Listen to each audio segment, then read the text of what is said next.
Like I tried to write a blog article about it a few months ago, and it didn't exactly hit the mark perfectly. But the idea was like, how do you decide how much to care about different things? It seems completely arbitrary to me, and I'm not really sure how to make that decision sometimes.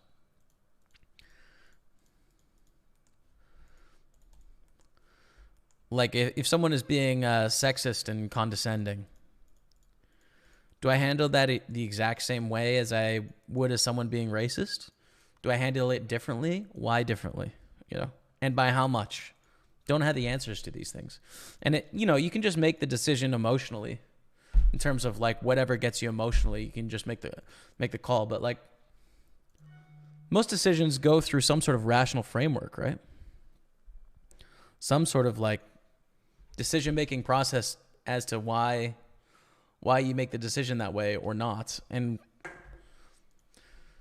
with a lot of these, it seems I don't really know the answer as to why.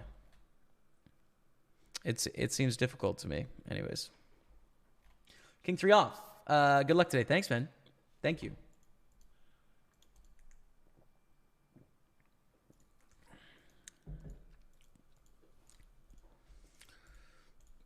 Call with 10-9. We flop a gutter and 2 overs.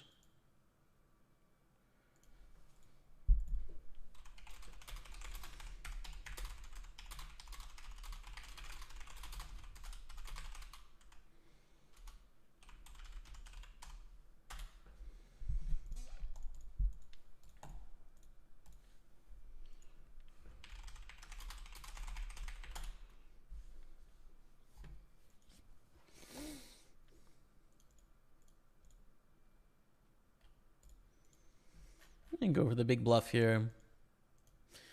Got to do it with the 10 high. You know, big time miss. One of the best bluff candidates.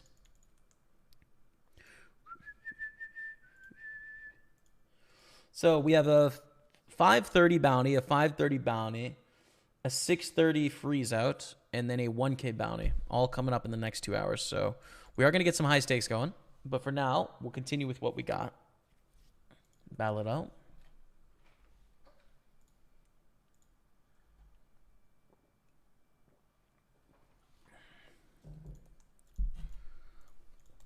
Raise up Queen Jack of Diamonds.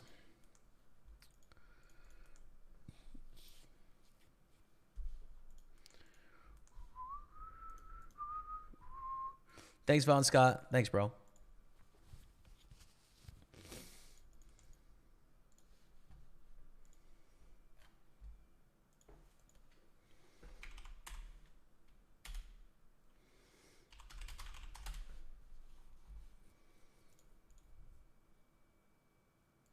Check this 4 ways.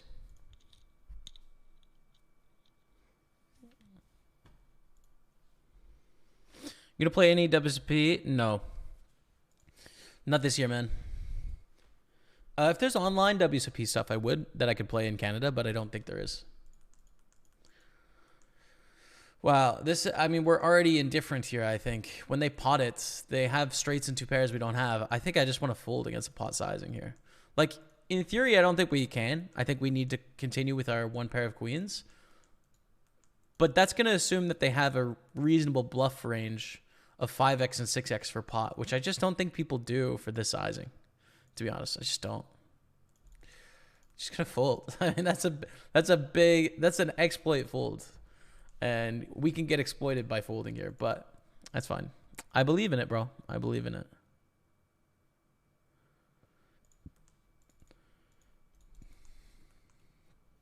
All right. A7 suited is maybe something.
Raise call squeeze. We've got to fold the queen eight. Getting absolutely squeezed, pre-man. Getting squeezed around the block. 10-7 is not it. You start with 25,000 in this tournament. We did lose a flip, right? Yeah, we got it in with an overpair against an open ender. So a little bit, we had a little bit more equity than a flip, but.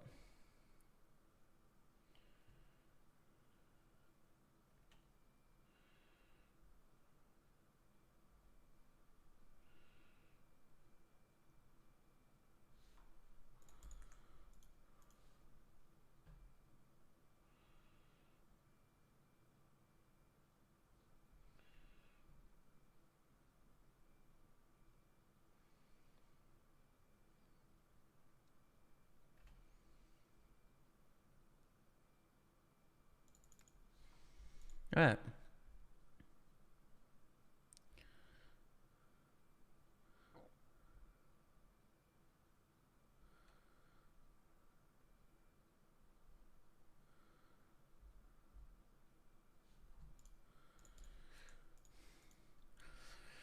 Yeah, you could be right, Muggy. You could be right. At the end of the day, I think it's clear that not being racist and not being sexist isn't good enough. It's important to be actively against racism and sexism to make change.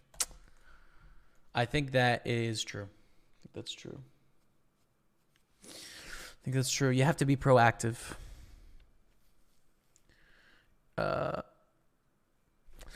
It's also kind of what I think about like representation and stuff, in that I see a lot of people rally against representation.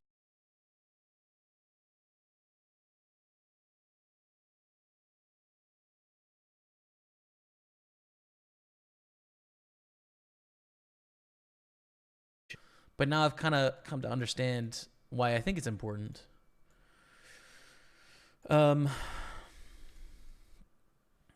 Because things are out of whack, right? Like from my point of view anyways, things are out of whack in that if a certain race or a certain gender is getting a disproportionate amount of the opportunity to get to a certain spot, and like let's say that that's the way it was in the 60s, for example, you know? Like in the 60s,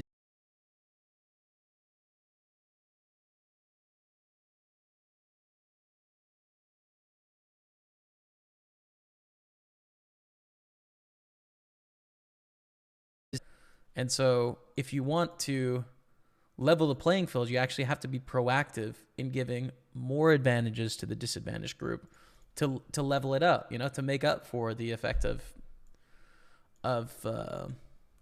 you know, generations of inequity in certain fields. And you may say, well, that doesn't matter, or we should just put priority on one thing or over the other thing. But then it's like, well, you would say that if you were in the group that wasn't historically disadvantaged, you know? It's like, if you're on the other group, you might feel the other way, which is like, hey, we should actually make this fair. And it's a good argument. It's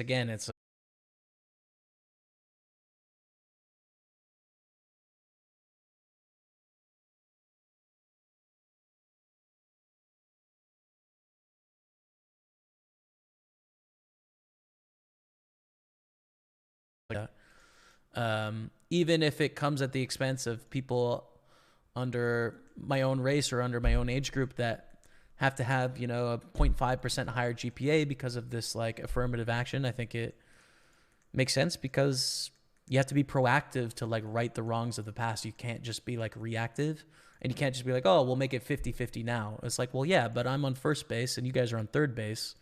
So if we're going to travel at the same speed, I'm going to be behind forever. And it's like, well, yeah, actually, that's true. That's actually true. It's just a good point, dude. I don't know. This stuff is so complex, though, isn't it? You know, and having discourse about it and talking about it is really hard too. But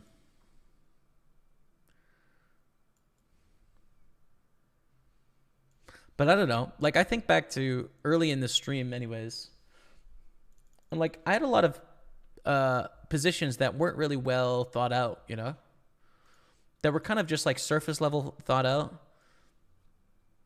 And if I had the opportunity to understand why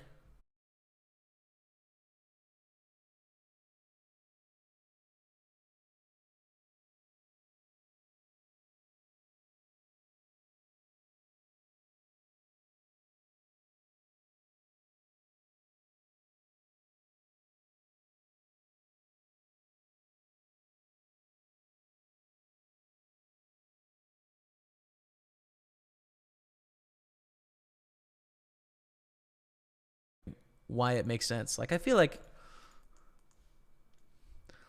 a decent percentage of the population would understand. Like, hey, we want to return this to a 50-50 where no one has an advantage, but there's been this advantage over time that has like developed. So like we need to give more of a break to this group of people to get it back to equal to where we can then, you know, be on the same foot. I feel like people could understand that, but maybe it isn't explained in that way. And then some people would still disagree, of course.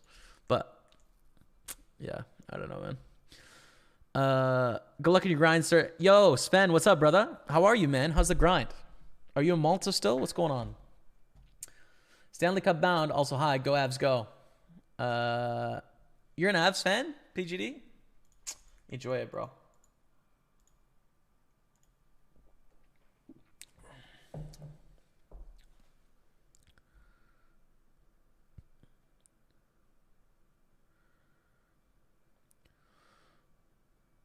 It's difficult, though. It'd be more likely to call it racism or anything else. It's strange how we weigh those decisions. Exactly. I'm with you. Not a bro. I'm with you, man. I don't know how, I don't understand the framework as to how we assign value.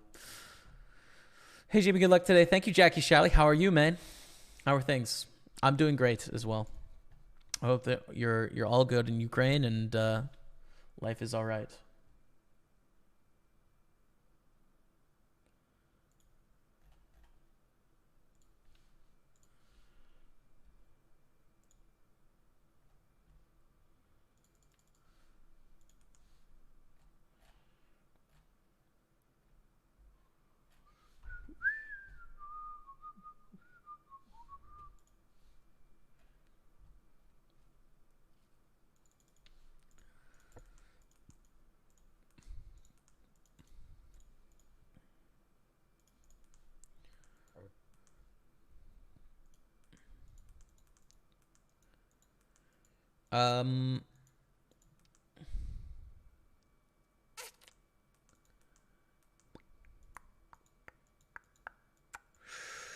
Is it too crazy to check raise here? I'm going to try. I mean, it's a little wild, right? It's a little wild. It'd be nice if we had a backdoor flush draw, queen jack of hearts or spades or clubs. But I'm just going to assume I can get enough fold of like the middling suited stuff. You know, if they're queen jacks, queen tens, they're jack tens, they're 10-9s, they're 9-8s. And or get their ace 5 suiteds to fold on the turn. Like that kind of, that's my thinking there. But it's definitely an aggressive line by me. Call against PPG MMD. I don't know why they get some flair on their name, but they do.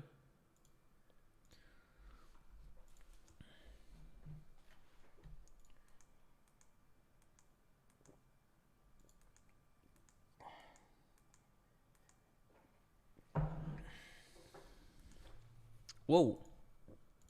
Overcall. Well, pretty good flop.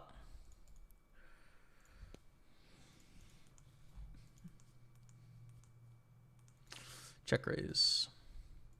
Good luck us. Good luck us. We cover both here, so. Ooh, heart. Ayah. We went aside anyways. We went aside. So I think we like break even here, so.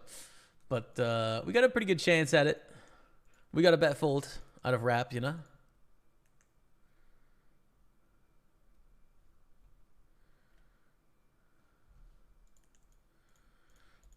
Four six raise, 3-bet to 7,700. I think fold 4-6 is good. Ace 4, we take it down as well. Poker tables. I think the threshold of confronting people doesn't necessarily have to be about subject. It can also be based on emotions. For example, knowing you feel regretfulness or anger or sadness or whatever emotion we value is a decisive factor. Yeah, so I think it's a really good point, Muggy W, right? Like my first impression is not the impact it has on me, but the impact it has on us, you know? So maybe that's like a difference in the opinion is like whether you should be thinking about you or thinking about us, right? Because that's definitely not the first thought for me, for better or worse. But it's an interesting idea of like, how will I feel? And that seems to be Seems to be part of the difference in opinion is like, think about yourself. Like this isn't about us, it's about you, and like, why do you care? Like, just skip it. It's like, well, what about us? What about all of us, you know? But that's an interesting idea for sure. I like that.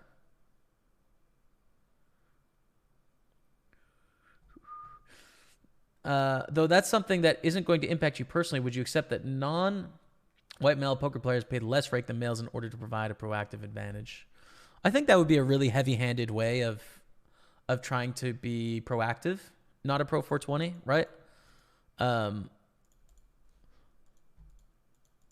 yeah, and I'm not sure how it would be applied in poker, right? Like, I think it would be quite difficult in poker. Um, but for example, I would definitely be in favor of companies supporting, um, specific ethnic groups and or specific social groups, like women, for example, women's tournaments. When I first got into poker and I was like 18, 19, 20, I didn't understand women's poker tournaments. I was like, why? Like, hey, everyone is the same skill level. Not realizing at the time, of course, which is obvious now in hindsight, but like, it's not about skill level. It's not about their ability to win the tournament. It's about having a social environment where they can try and play the game and feel more comfortable, Like, it's like on the golf course. I always go to the golf course. There's all sorts of groups that play on the golf course, and it has nothing to do with they can compete against each other adequately, right? It's all about being a social group to where they can enjoy the game in their environment, and like, that's a good thing for poker. And so yeah, I'm all for poker tournaments that are designed for specific groups that are intended to be social, So like, I would be for something like that for more historically disadvantaged groups in poker to find the game.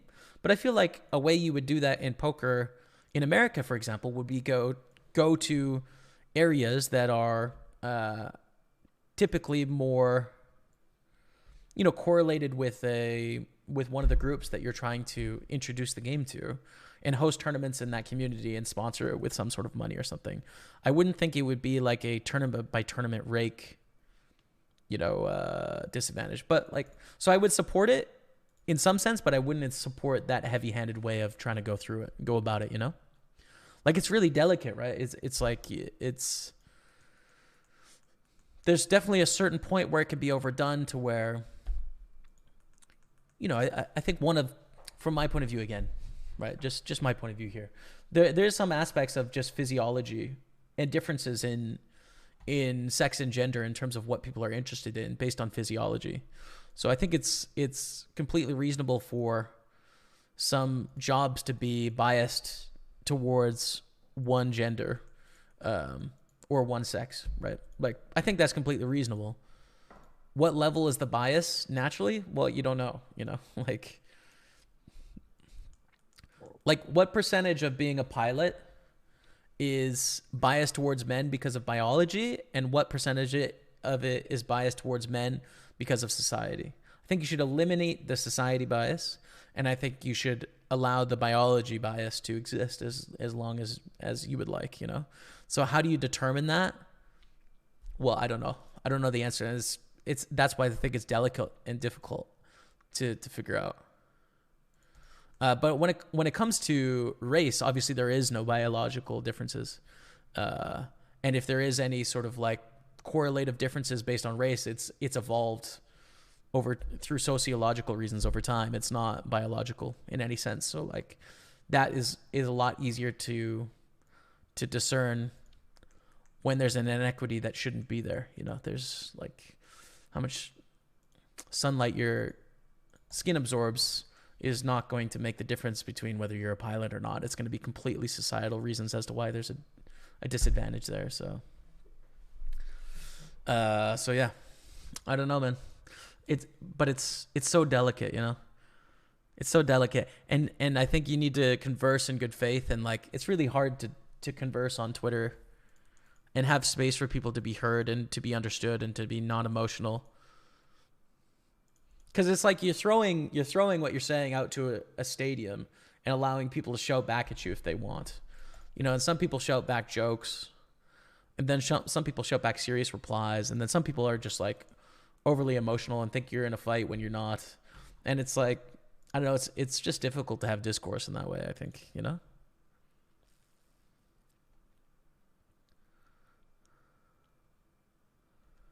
Um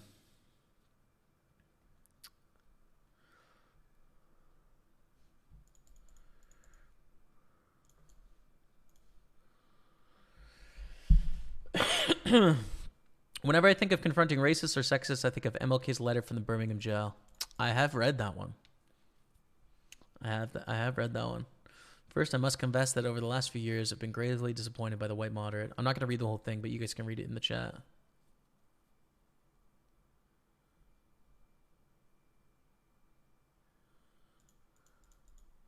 Yeah. Yo, Lord of the Donks, thank you, bro. Winning the battle for the streets of Montreal. Let's go, dude. Holding down the Montreal streets, man. I haven't got the photos yet. I can try and change the avatar, though. Which one am I going to choose? Probably not the breast, because I might get banned for it. I'm not sure. I'm not sure if that would be allowed. Have you been to Old Montreal yet? Yeah. For sure, man. For sure, I have Lord of the Donks. I was there the other day with Rebecca. I've been probably, like, I live pretty close to the Lachine Canal, Lord of the Donks.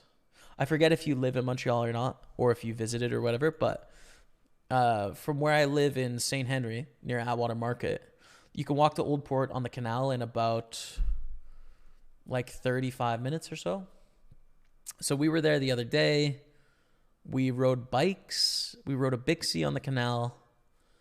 And then we walked around Old Port trying to find a Italian restaurant. They were all closed because it was 4 p.m. And then we biked home.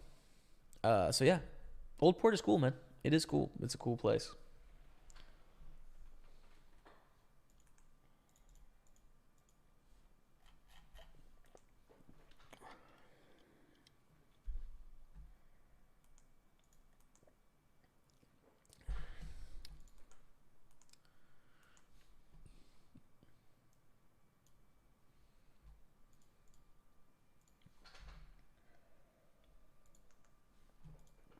Ace 9.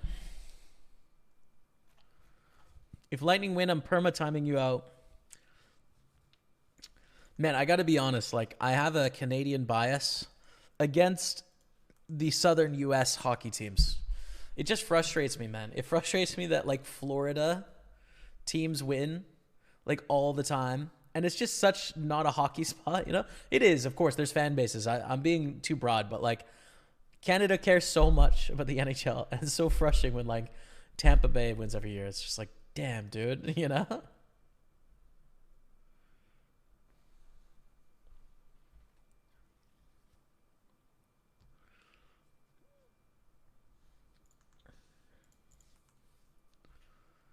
Equality of opportunities, disequality of outcomes.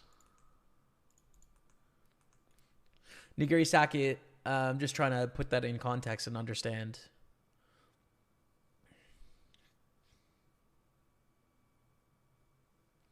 What the point is you're trying to make, but Gastaldi Mars with the short ASMR message. I can do it. Oh my goodness. Bro, I might get banned for that, Gastaldi Mars. I don't think I can actually do a short ASMR message where I say that. I don't think I can say that. I might actually get banned if I say that in an ASMR way. It would be viewed as like sexual content. I'm rejecting. I'm not doing it. I'm not doing it. I don't want to get banned, bro.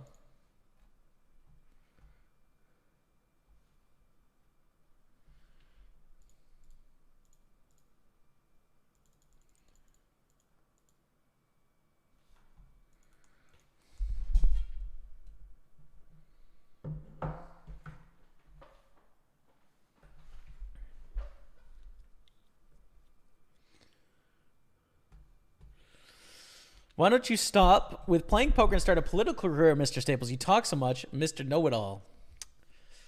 I mean, listen, man. I know very little, right? I just like exploring ideas. So, you don't have a microphone, man. Listen, if you had a microphone, you could come here and explain what you think about things.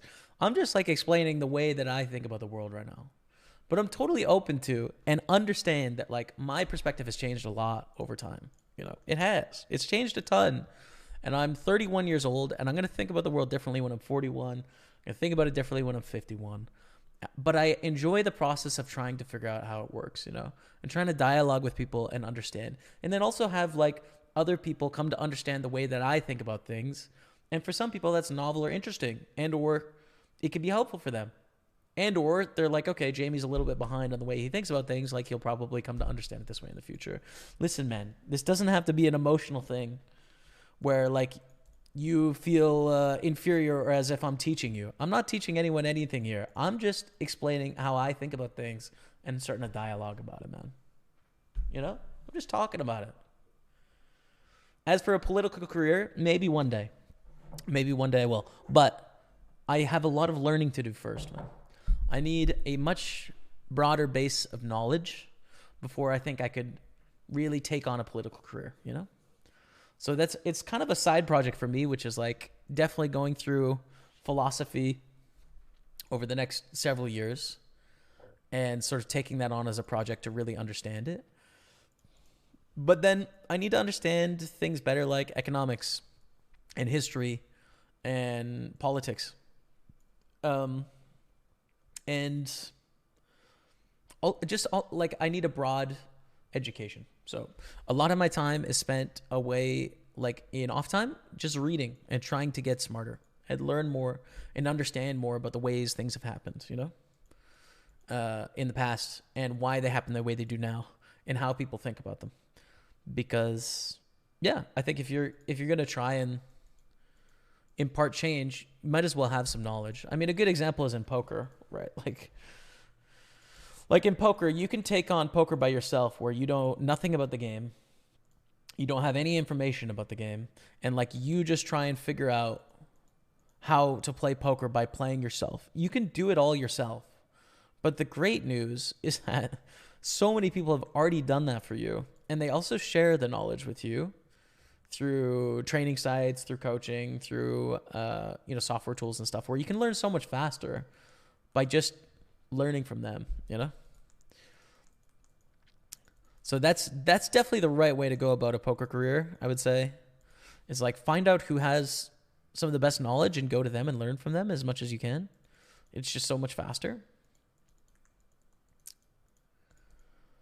Same thing with this, you know? Like I just need to know a lot more by consulting people that are so much smarter than me in so many different ways and understand what they think about things, you know? I'm just updating you on where I'm at in my journey through life, bro. That's all.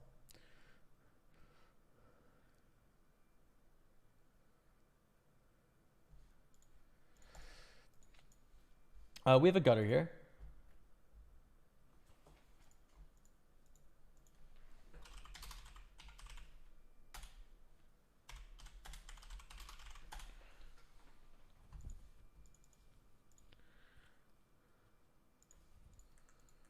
Half pot is a pretty big bet here. I think I'm going to peel though. I mean, we have a pretty good flop here. And we go for a sizable bet on the turn. They call check, check, river. Beat king 3. A barrel again, dude. I still want to check raise here, but I just feel like it's not going to work enough in a 44. They're just going to call off with any king. Too many, probably. Muggy W says there's another benefit to the emotion idea. If you take one perspective, that is good. For some people, that would be too extreme, while for others, it would be not enough. Well, if you make it about emotions, it's a tailor-made approach for everyone. Right, so like emotion can't lie, you know? Like logic can break down based on values, but like emotion is by definition true to that individual. Yeah, but I think the effect of emotion though will also be like, I think it'll suffer the same bias of rationality to other people, right? It'll be too much or not enough for some people. 10s, 9s, 8s. This could be better for us. Could be a lot better. Oh, let's go. That's how you do it, chat. It could be so much better. You just do that. You just hit the 9 on the river, no problem, man. Let's go. Now we still got a full house over here. We get a lead. I'm going to try and get it all here. I think they have a lot of 9x and a lot more 9x than 9-7 or 7's full. You know?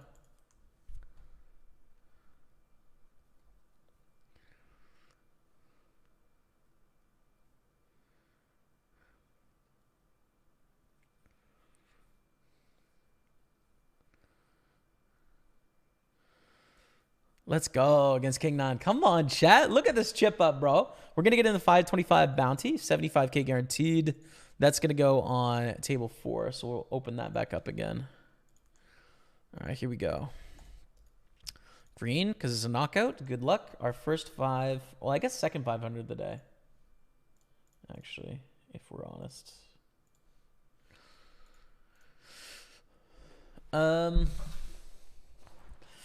I've been to Montreal a dozen times or so, but it's been 30 years. Come back, bro. Come on. Lord of the Donks. It's a special place right now. People are pretty happy currently. I'm only half paying attention. I heard you mention Twitter, so I assume you're talking about me. Yes, PSR, the king of Twitter.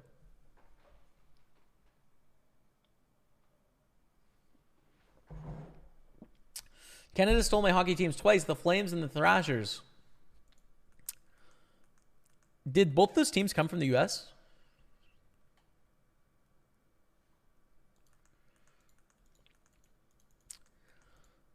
Let's 3-bet King Queen here.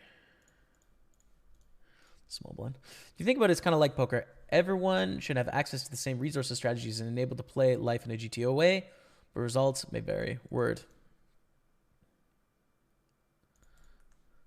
But what if... So here's kind of the crux. To use your analogy anyways, Rafiki Rhymes. If everyone has access to the same tools, the same information, the same data, but let's say historically, right, in this fictional world that we're making up to use for this analogy, let's say for the last 5 years, it wasn't equal access. So one group of people had the opportunity to get much further ahead, right, to where they're much better players now. They're twice as good as another group of players, because they had access to the materials in the past, whereas the other group didn't in the past. So in this poker example, right, now everyone has access to the same tools, and that's good, but one group is always going to be worse than the other group because they didn't have that head start. And so therefore, if we're talking about poker, like, they're always going to be losing in the field. Always, you know. They're always going to be at a disadvantage. So should a just society aim to fix that injustice? Or is that just like tough? Life's tough, right? Now, if you're in the group that has the advantage, you're a lot more likely to be like, that's life, you know, this is all we can do now. If you're in the group that's disadvantaged, you might be like, well, how does this work, man? How does this work? Like, they're twice as good as me, and like, yeah, we have the same information, but like, they have this head start that I didn't get, and we both deserved it, and it's unfair. Like, when, you know, that's the extension of the analogy, but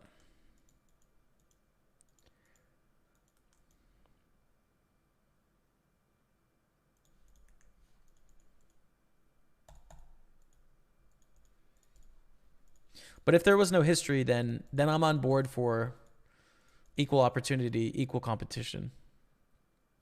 I think I'm on board for it.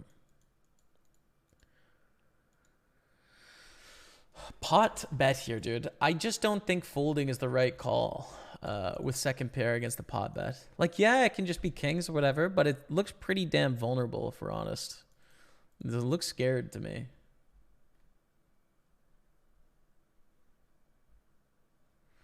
And all I think is you're going to give me a short answer, maybe a nice little band. Boy, was I wrong. Listen, I don't give short answers. We're on a 4.5 minute delay.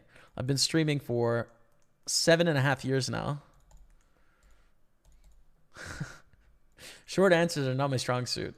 You know? Streaming teaches you to elaborate because there's no, you know, we can't talk in real time, right? You've got to fill dead air. So like, streaming definitely teaches you to, it's taught me to to go long with answers, which is not a good skill in the rest of life, to be honest. It's not helpful, but like it's helpful for streaming.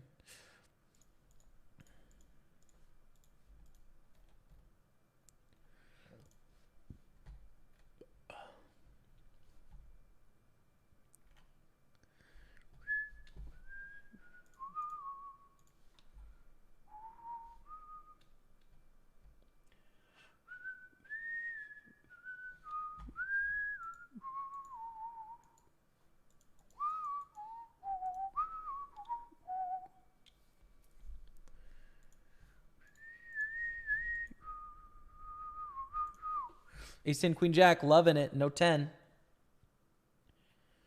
Let's go. Good stuff, man.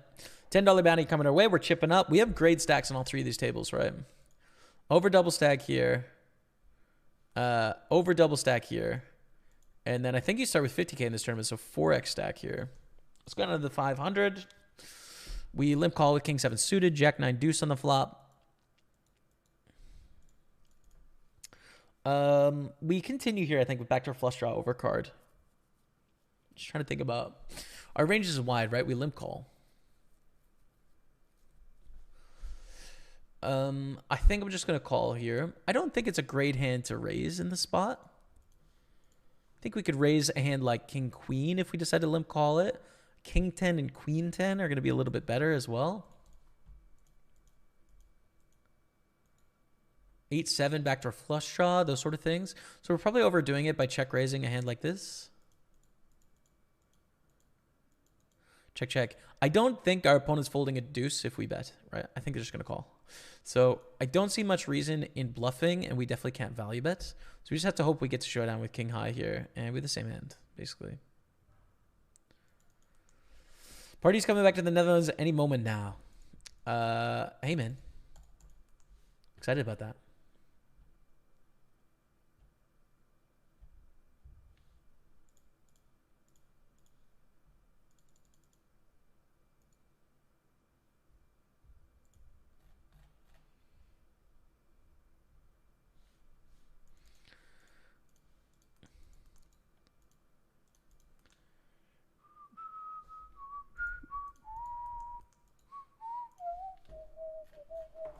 I wonder how Matt's doing today. I hope that he is still in the tournament.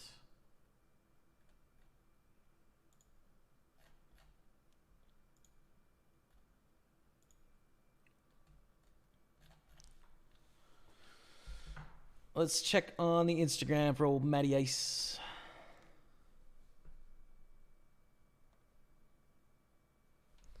Because I think he's putting up stories from Millions Are Up.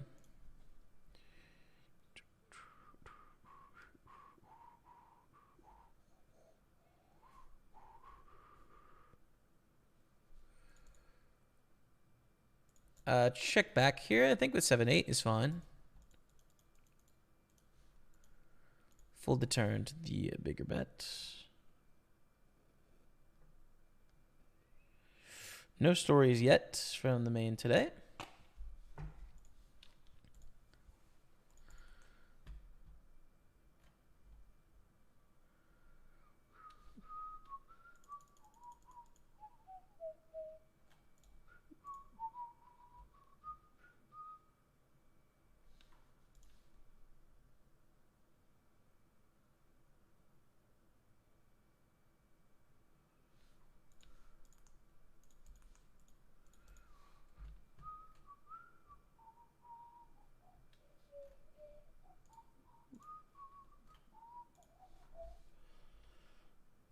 And everything is still getting smashed out there, man. Everything's still getting smashed out there. So much money being lost, dude.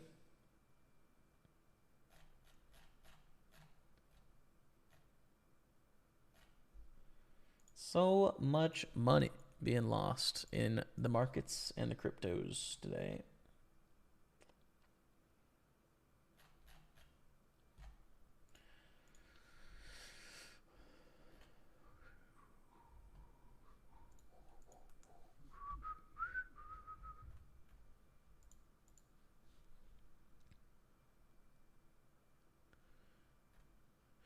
You're assuming that the first group is always progressing, so the second can't reach them anytime, but I think progress doesn't work like that. If it pauses, it has some stops, so eventually second group can be at the same point. Not easy, but I think it's possible.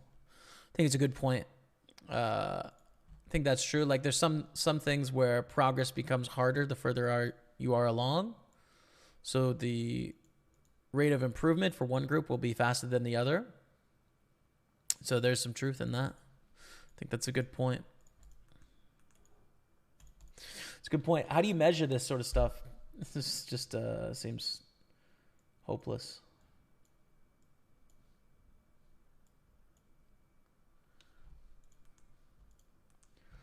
Yo, what's up, Leo?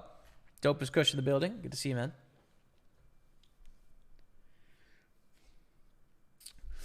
For sure, there needs to be a leveling of the playing field to a certain extent where there are systemic barriers to people competing on the same level, not denying that at all. Word. Word.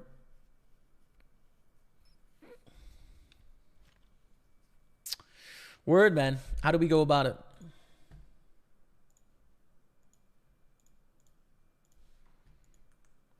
Seems complicated. Tough to do.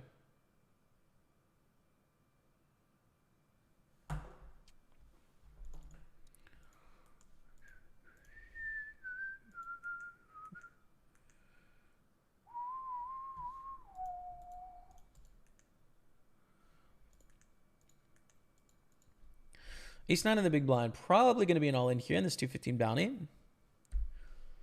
There's one other 530 bounty coming up. We're going to play here.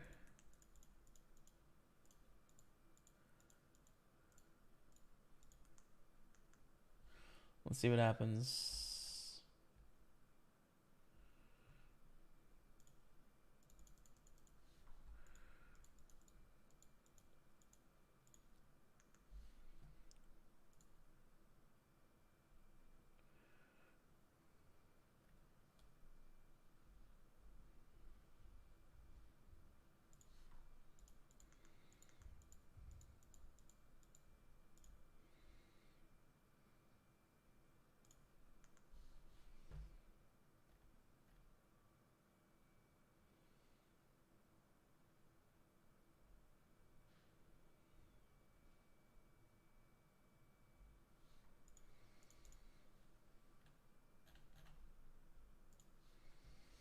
Okay, called in both spots. Probably not winning here.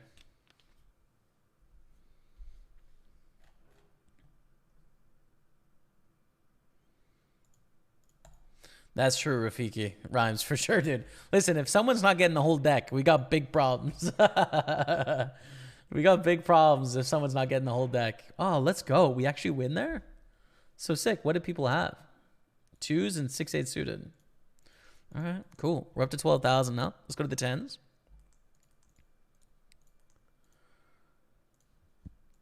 Wow.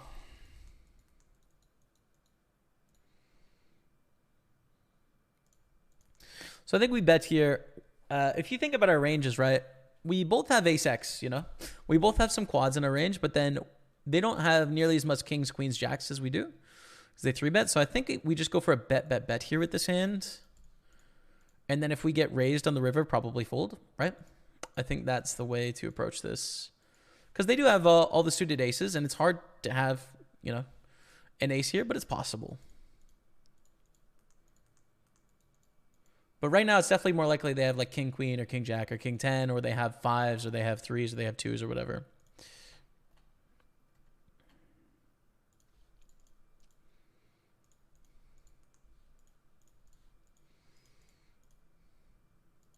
Take it down. There we go. Good stuff. That's a 28,000. I think we should check raise here and turn our hand into a bluff. They can have 6s. They can have 3s, right? They don't have 6-5 or 5-3. And also, like, they have to be a little bit worried about us having a flush. So I like the idea of actually saying, hey, I've got a big hand here. I've got a straight. I've got a flush. I've got a full house. What are you going to do? Kind of deal, you know? Over to the Magnum. We call the 3-bet with 2s.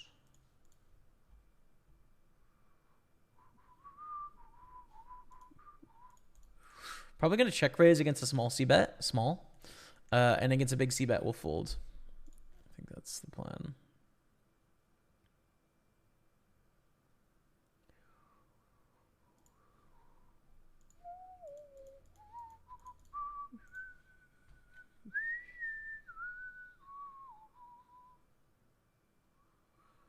Called the check raise 3 on the turn. Wow. Maybe check call here. They can still have a lot of overpairs that 3-bet, you know, so like 9s through aces, they have pretty pure here. But they also have some ace highs that have called that check raise and now could bluff. And we pick up an open ender. Good luck. Let's go. Come on, chats. Oh, like a fiddle, baby. Like a fiddle. Let's go. 338. Not to be structurally prevented from playing with the whole deck. And I guess what we're talking about when we talk about justice, just not on a race and gender point of view, but probably also on a socioeconomic level. Yeah. Yeah, man. I agree as well. That's another scale in which to look upon these problems.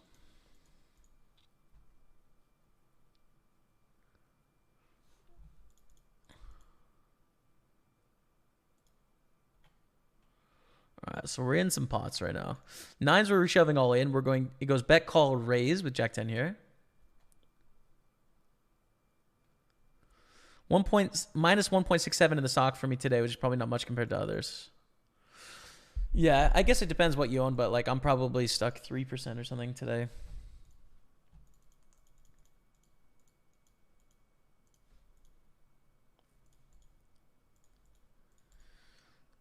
This is maybe too thin to even bet on the river. We can try and get it paid from like an 8 or something, but 9, 10 gets there.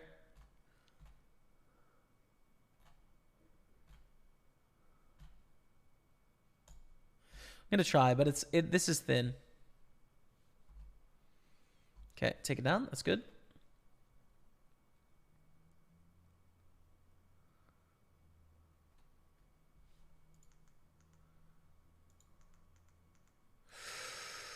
This is a super bad call, man. Super bad. And they just called for 20 blinds with king queen off against middle position jam, you know. But we are out of the tournaments. We are going to get a 530 there in a second.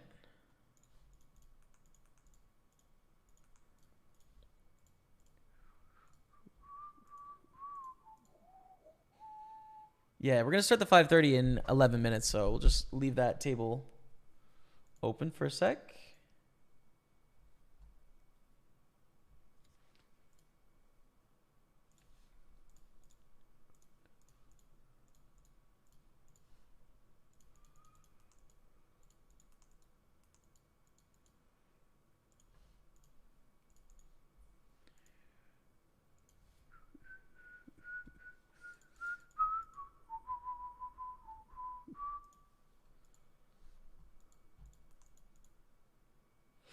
Call the very small bet here. I just don't think we can fold any heart ace when they bet 1/5 the pot. Turns to 6 of hearts.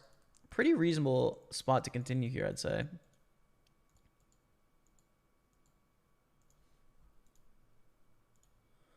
We just do it, man. We just do it.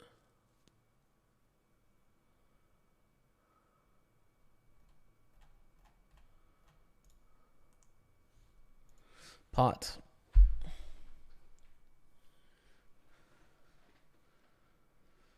These ads that you zoom your screen out and then we have to see them are so lame. I don't do that actually. It's Twitch that does that. So I don't have any ads on, so that's automatic from Twitch. It's not for me. I'm sorry about it though, bro. Sorry about it.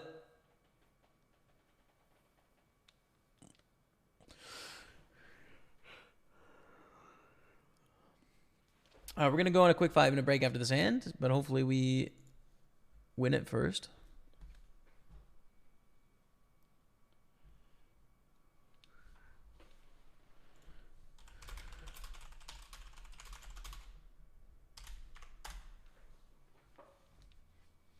Let's go. Back at 5. Poker Staples on Twitch. Of all hands, even more than aces and kings.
What's going on, chat?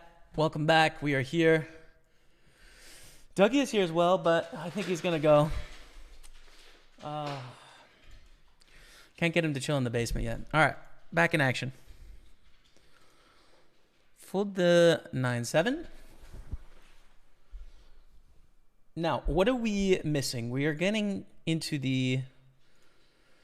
this 530 here. Cool. All right. So the 530 coming up in a few minutes that we are going to put on table 6. So let's just update the buy-in on that. There we go. And we're in second place of the tournament right now in this one, which is great.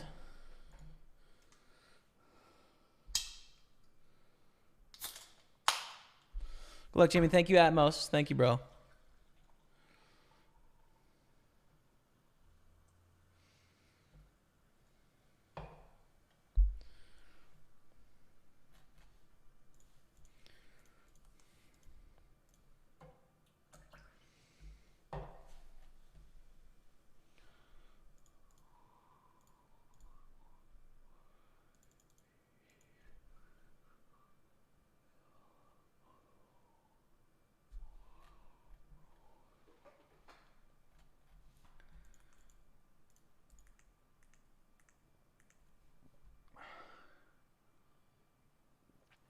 Rafiki, yeah, no, I'm agreeing with you. I agreed with your response, Rafiki, on the second one, man. Exactly, and the socioeconomic scale as well, and accommodating for that also is a thing. 100%.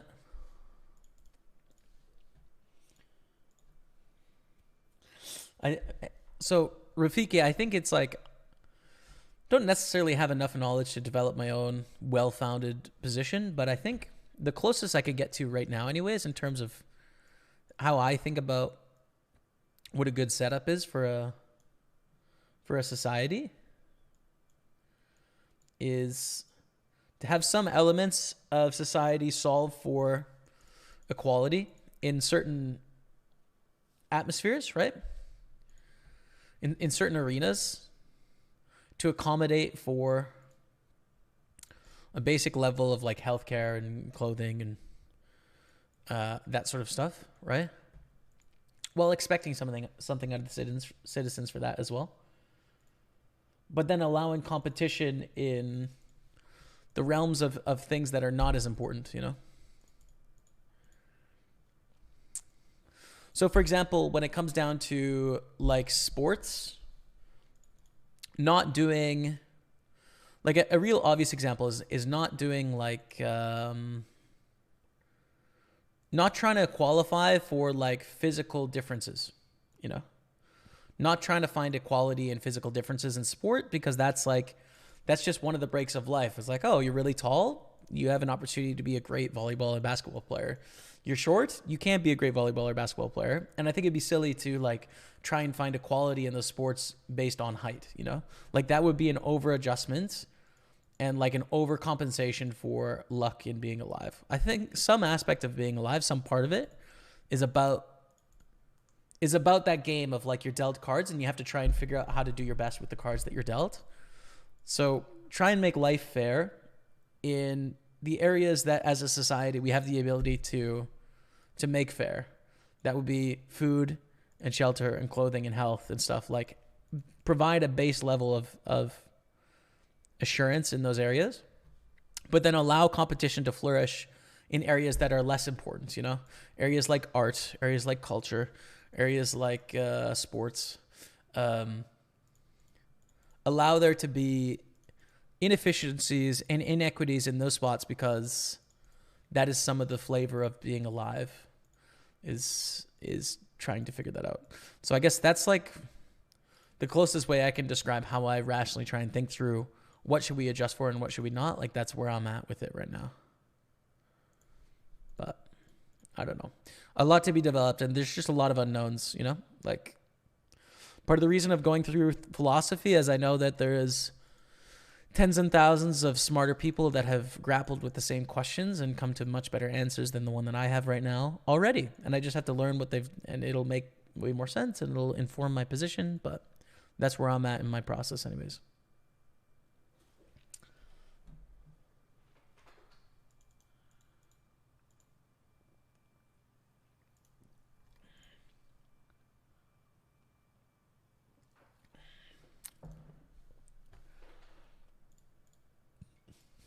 Hey, Jamie, do you know when my account balance changes overnight on Party Poker? I don't know that.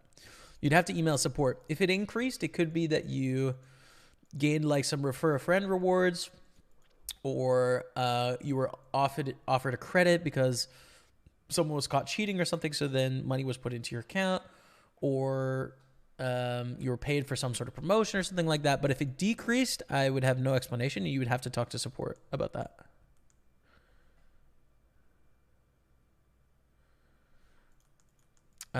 Open King 10 and a 3-bit jam. But PGD says yes, the deposit currency doesn't change, but it always uses the day's conversion before your deposit. Ah, interesting. Interesting.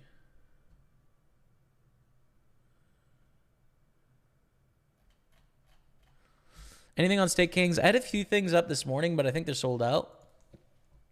And I had some stuff for Sunday, but I think it's sold out as well.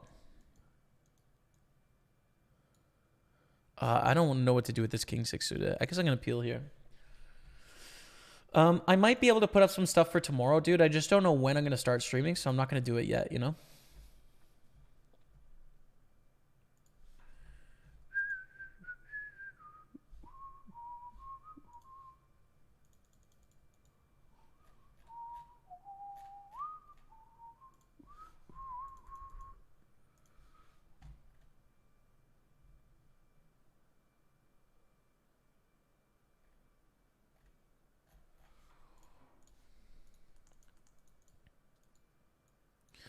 Half pot. Pretty awkward here.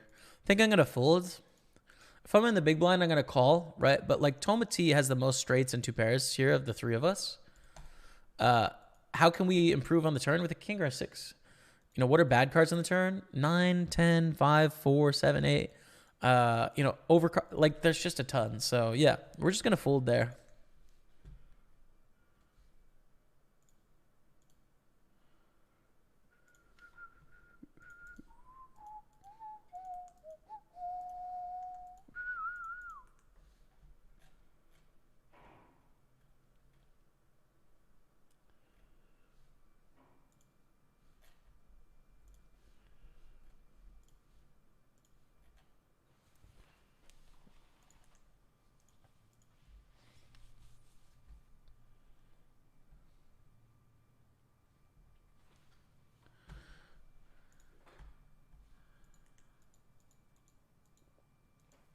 So with the check here. Posture check, sit up, chat. Big Dome Piece, 006. We're in the city. Thank you, Big Dome Piece. Sitting up, bro.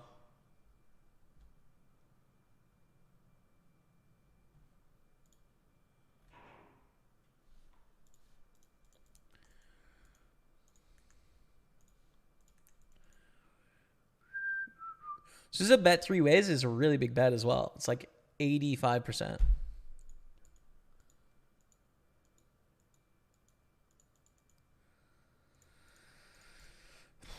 I think we're folding too much if we check fold here, right? We have 8s through 4s here. We have like 8-7 suited. We have 7-6 suited. We have ace-5 suited. Like we're just folding way too much of a range if we fold ace-jack. And I think we're also making too big of an adjustment from like theoretically good if we fold. They better have pot on the turn. We will fold now.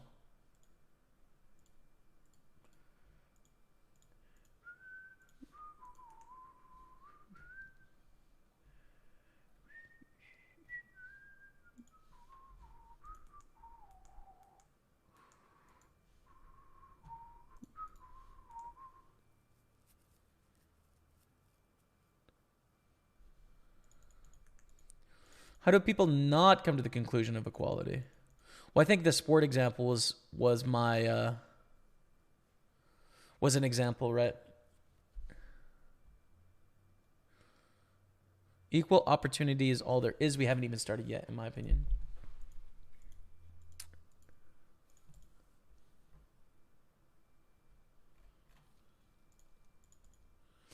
Yeah, I think we should. I think we should have.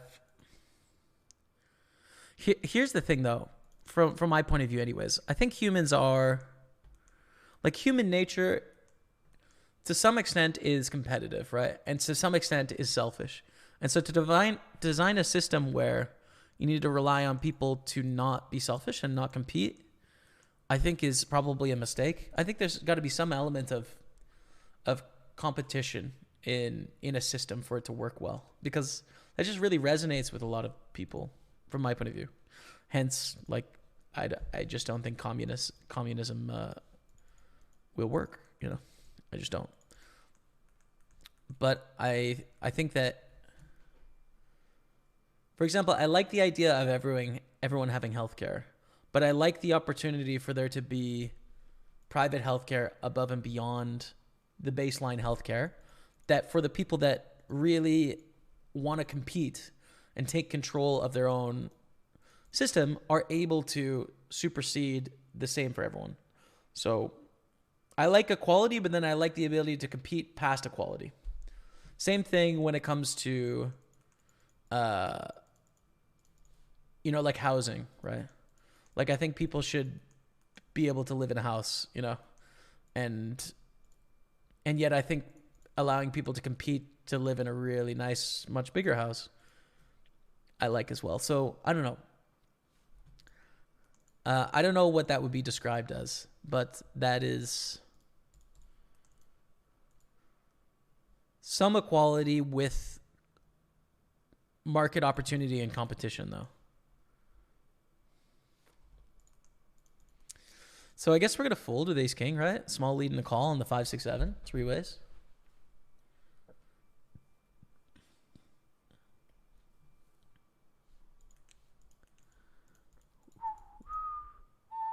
Yeah, that's another good example of where I think you don't want to accommodate to a certain level, right? Like, some people are really smart and some people are not smart, and like, I think you should accommodate for people that are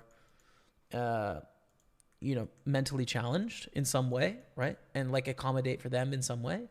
But then there's a certain point of like, people are not very smart. Like, you don't want to accommodate for every natural biological difference in human beings that have different outcomes.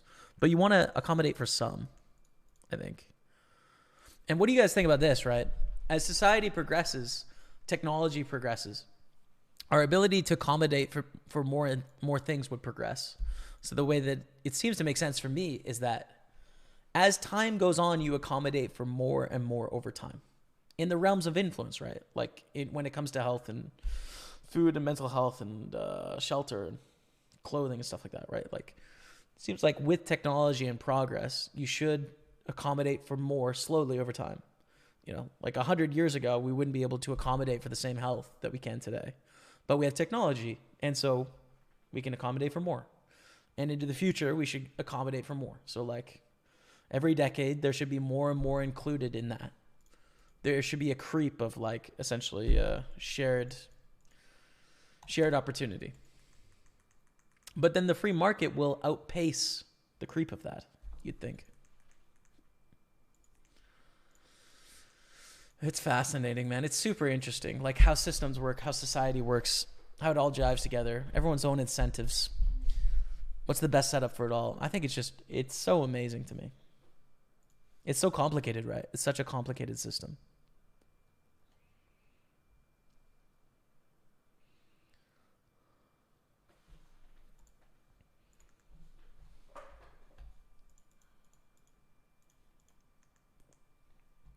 All right, couple spots. We'll do the raise 3-bet, threes. We go 3 ways to the flop. Small bet.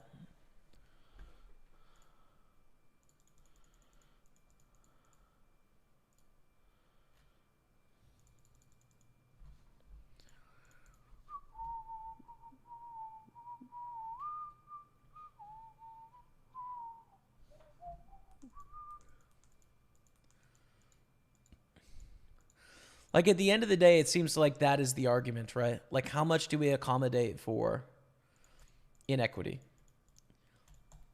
At the end of the day, that's it. Because you can design systems and societies where you don't accommodate for any inequity and it's just pure competition and like that's luck. And you can design societies where you accommodate for all of them. And so people often just argue for the one that benefits them the most. But if you think about like what's the best system for all of society, it comes down to like how much do we try and make life fair as opposed to allow life to just play out. It's like the most boiled down discussion that's going on. So how many sixes does this opponent have? Not many, bro. You know what I mean? Small bet on the flop, call, check, turn, and then bombs on the river? Probably call. It just doesn't make a ton of sense.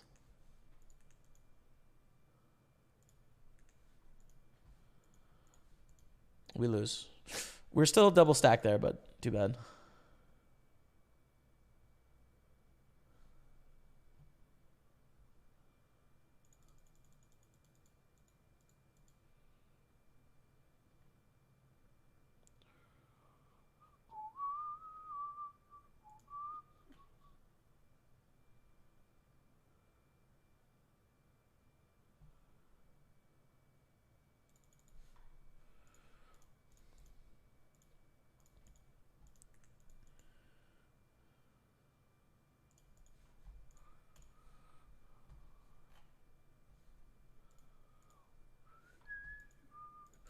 I can't even read. I feel you, bro. We all start in one spot.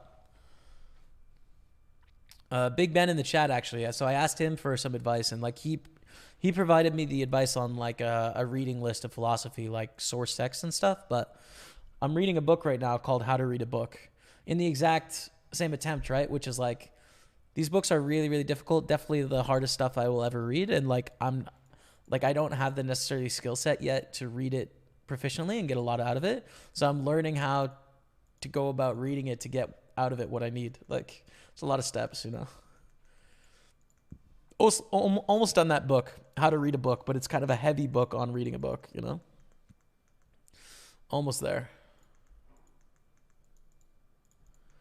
Open Queens get 3-bet from I am Amp. 4 bets are coming in.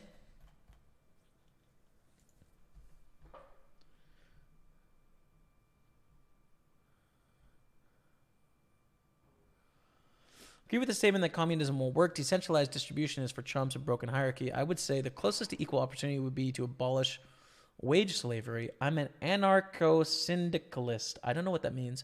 Check it out. It puts power in the hands of the inherent hierarchical swimming form, the means of production. I think we can start with equal opportunity poker staples. I am not up to snuff on a lot of these terms. But I'm going to copy your comments and then Google what that means after and try to understand it. But yeah, I have to be honest, I do not have the necessary... Oh, copy, man. Copy. I don't have the necessary skill set. What the heck just happened here? Are we folding queens? Raise 3-bet, 4-bet, 5-bet.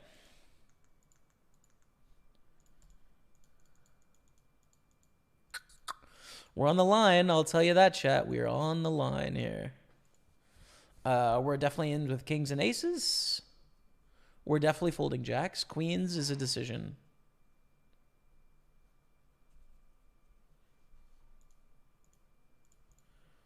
We're in late position here as well, right? It's cutoff button small blind. The problem like this range is jacks plus ace king, and then these two ranges contain better hands as well in them sometimes. Folding. I don't know.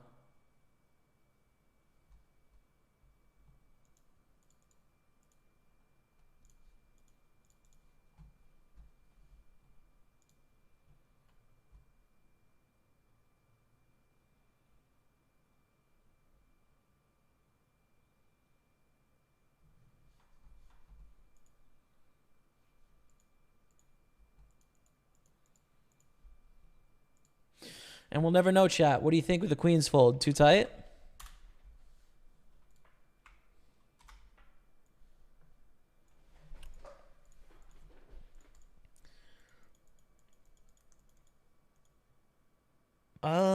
I like a big bet here.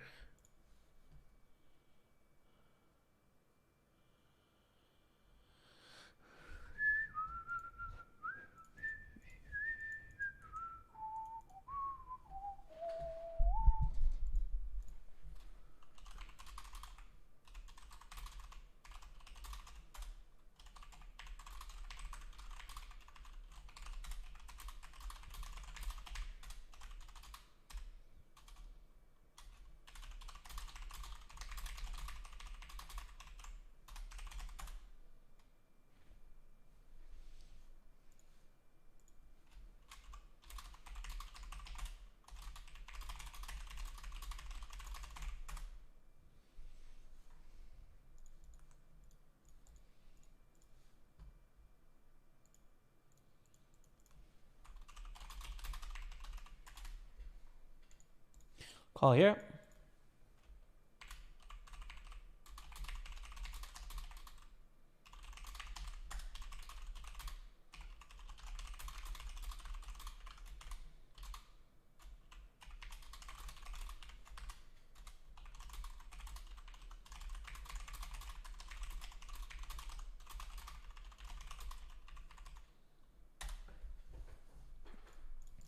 I won. I didn't sweat it, so I didn't see what I won against. Let's see.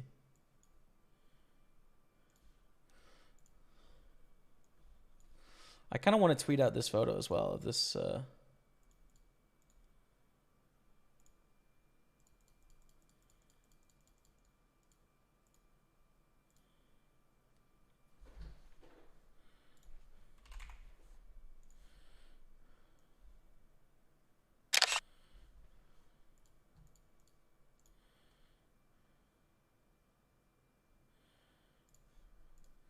Kind of want to tweet out this photo of this hand because I think it's really interesting pre-flop.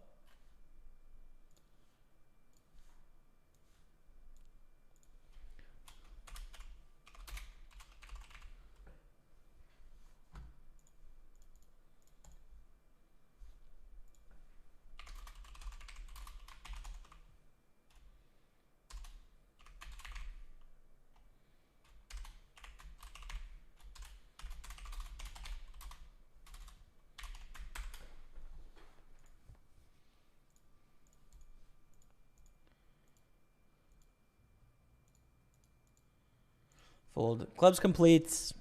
Ace X beats us. King X beats us. We're fine to fold there.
We have a full house.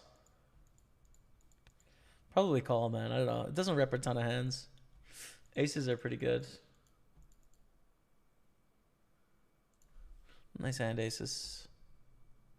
So PTSD from trying to study Locke and Hobbes. That's, I mean, they're on my shelf, bro. That's what I'm going to try and do. So yeah, those are tough reads.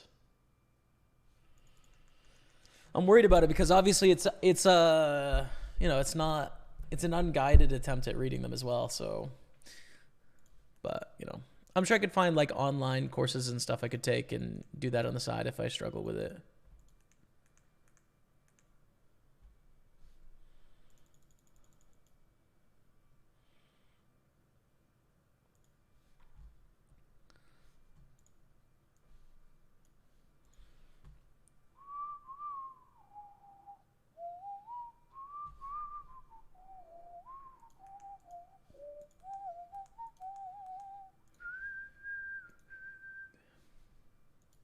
All right. Well, good stack in the 525 bounty and just below starting stack here in this one.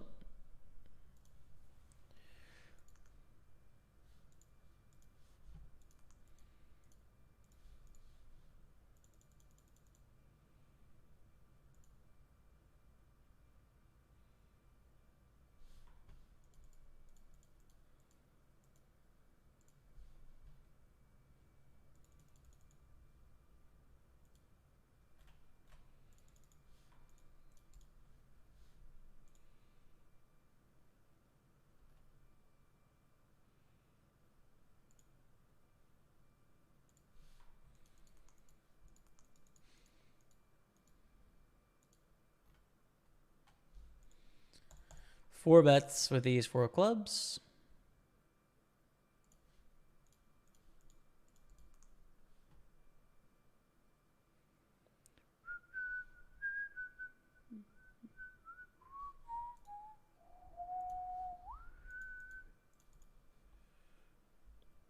Yeah. Zero like two fish, zero.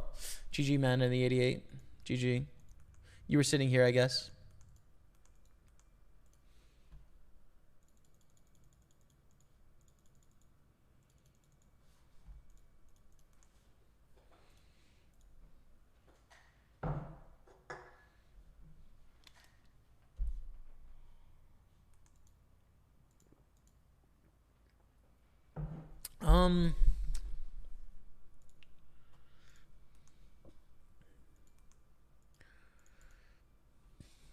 Go for a little bet, take it down. That's cool. So I think we have a 6:30 coming up. Yeah, 6:30 coming up. We'll start next hour and then a 1K. So a couple more high stakes tourneys out there for sure.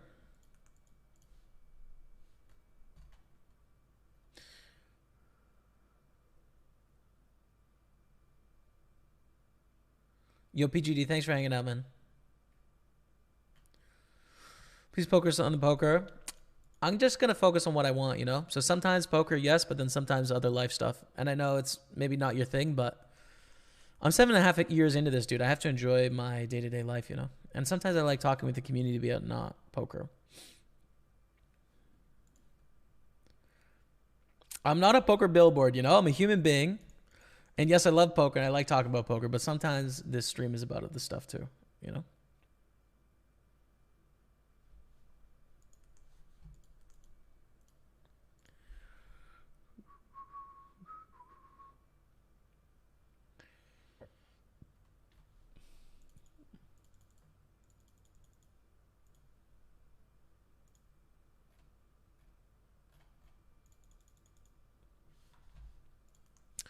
Open the 7-6 suited, get called in two spots, 3-5-8 in the flop. I think small bet is pretty reasonable here. No one really has any two pairs, actually. I mean, there's 8-5 suited, 8-3 suited, 5-3 suited here. But I actually don't mind an 1800 bet here. A little over half pot, which is kind of rare. But I think the board is right for a not small bet here.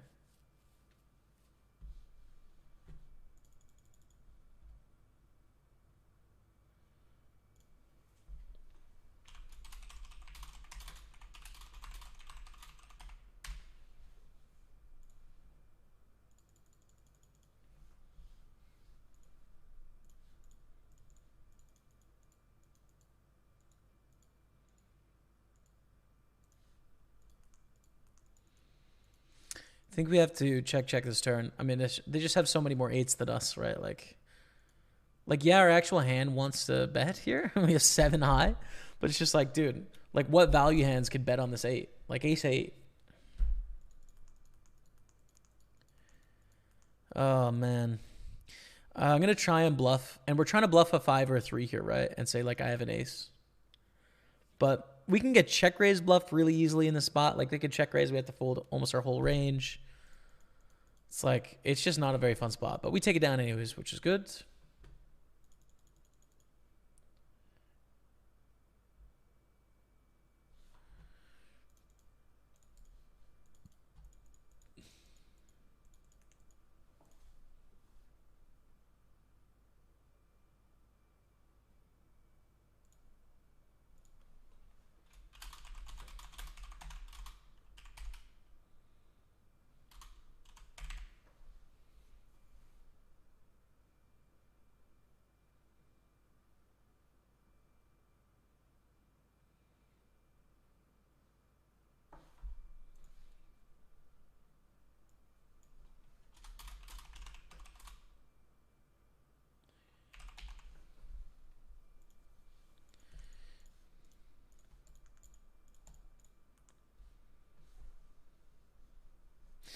Hey man, always down to talk Locke and Hobbes with you. Yeah, cheers, Ben.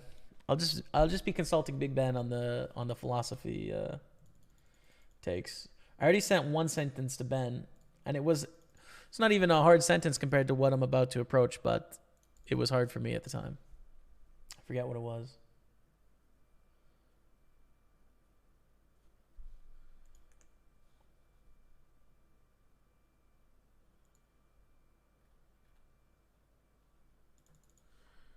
The Queen Deuce. Any fans of the show For All Mankind on Apple TV? Season 3 just came out and it's a banger. Bro, I've watched season 1 and then I haven't watched all of season 2 yet. Is it good? I really like the Apple TV shows.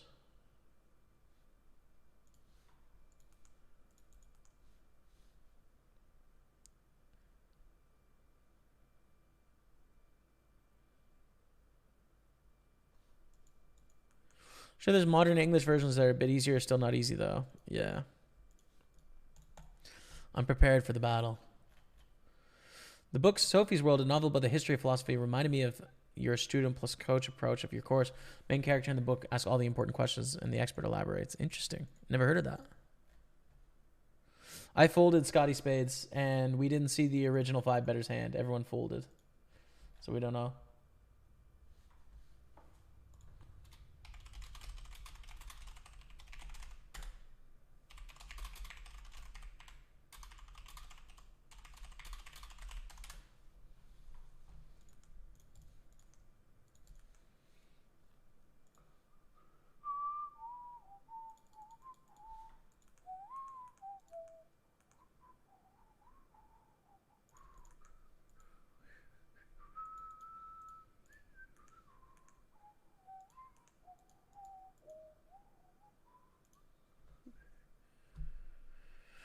Cheers, I'm barely here. Cheers, man. Pleasure to have you around.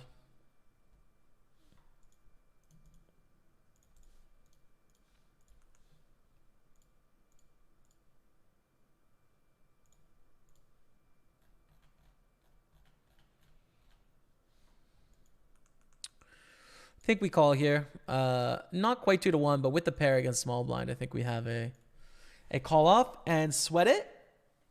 3. Oh, no. No.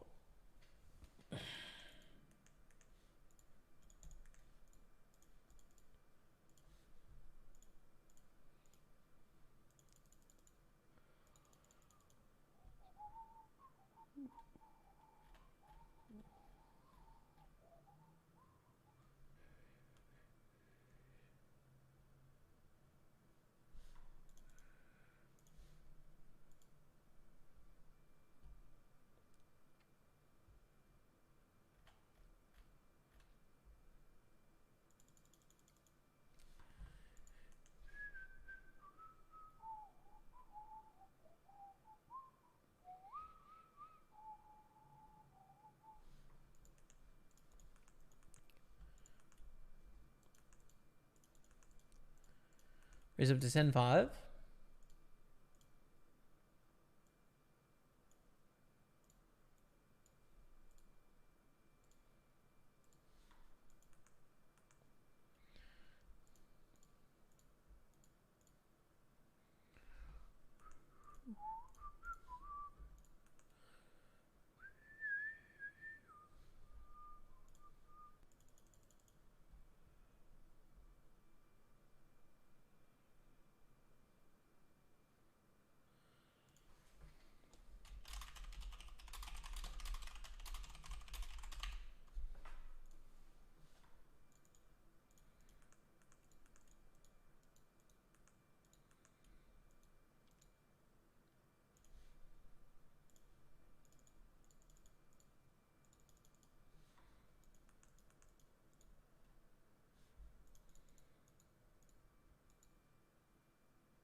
Bet on the turn here.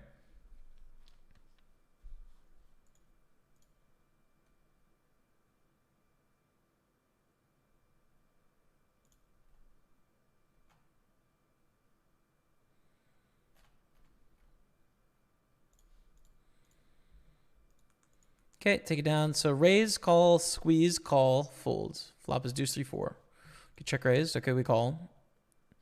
And play the turn. Well, we fold on the turn.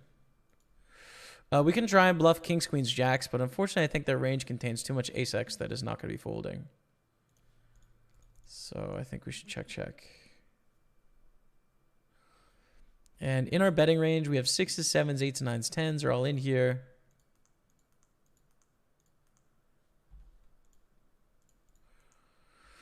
We probably don't fold getting 20-1 though.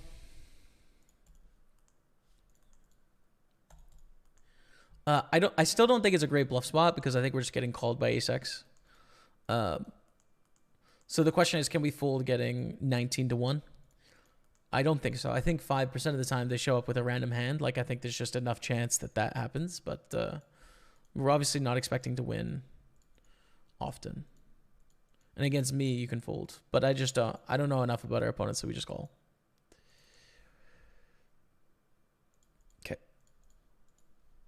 Fair enough.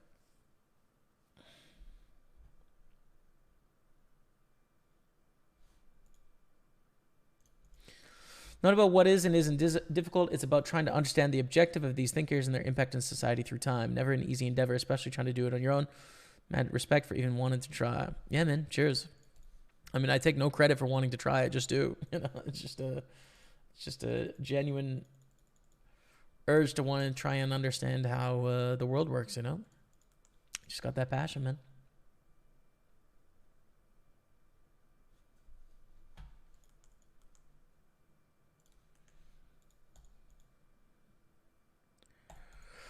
I'm lucky that I am that way. Season 2 was fantastic. No spoilers, but I was concerned that Season 3 couldn't live it up to it. However, Episode 1 of Season 3 was extraordinary. I'm not going to lie. Dope, dude. Maybe I'll watch it then. Maybe I'll watch it. I like the Apple shows. Apple TV Plus.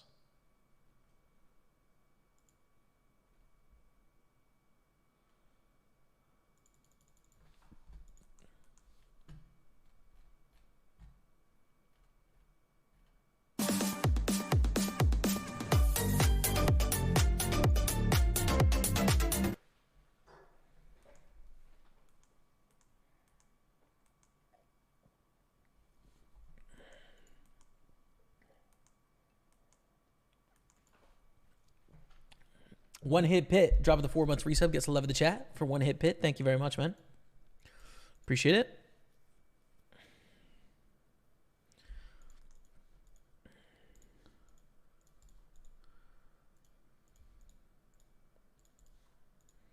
Check.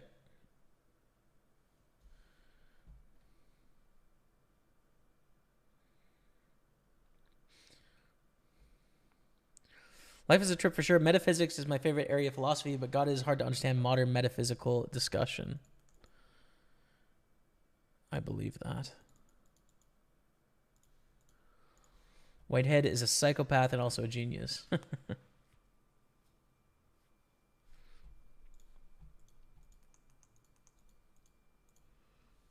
to the barrel.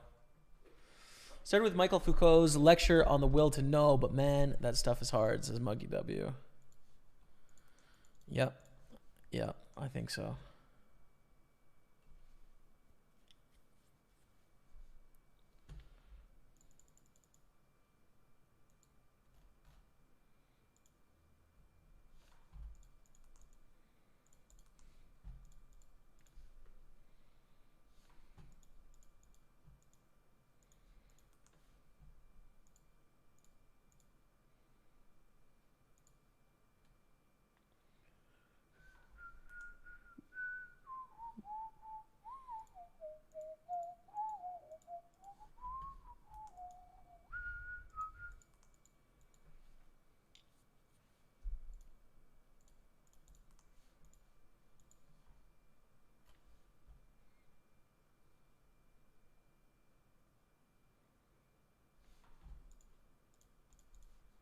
What a weird song this is, man.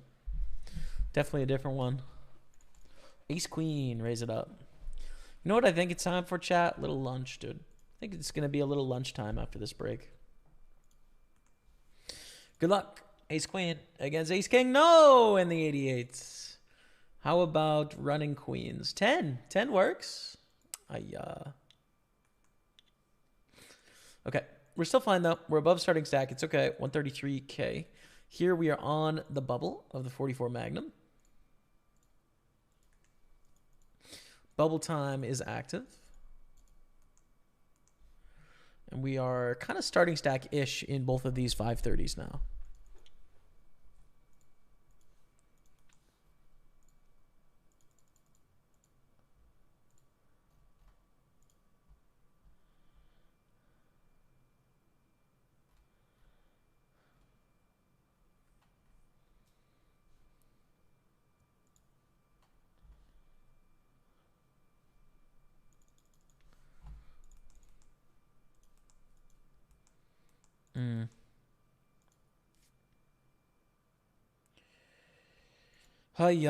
Close. We'll call in a bounty, I think.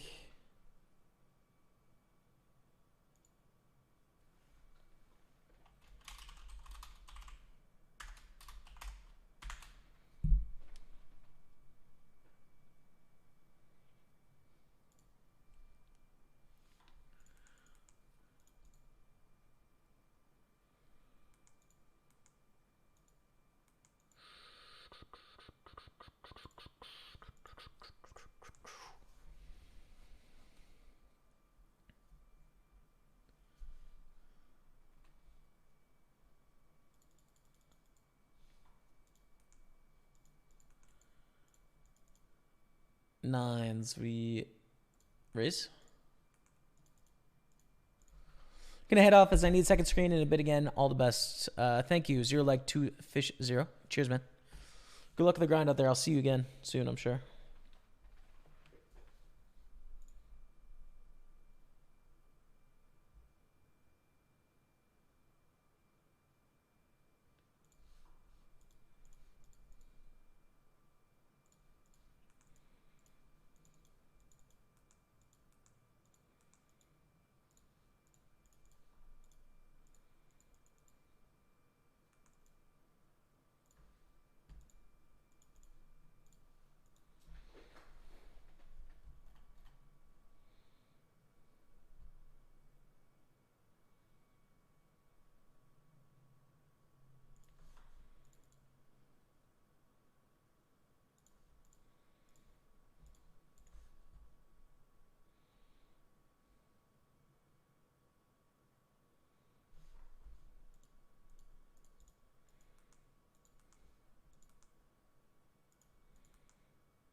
Open, get a call. We're going to go for a bet.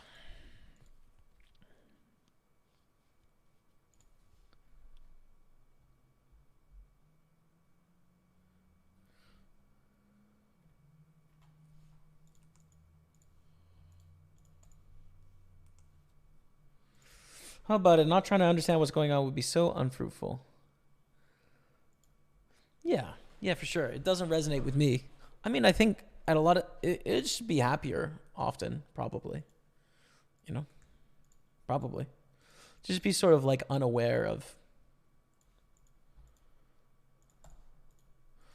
of how things work and why they work that way. To just like exist in them is probably a happier time than trying to understand them, but that's not how it works for me, so.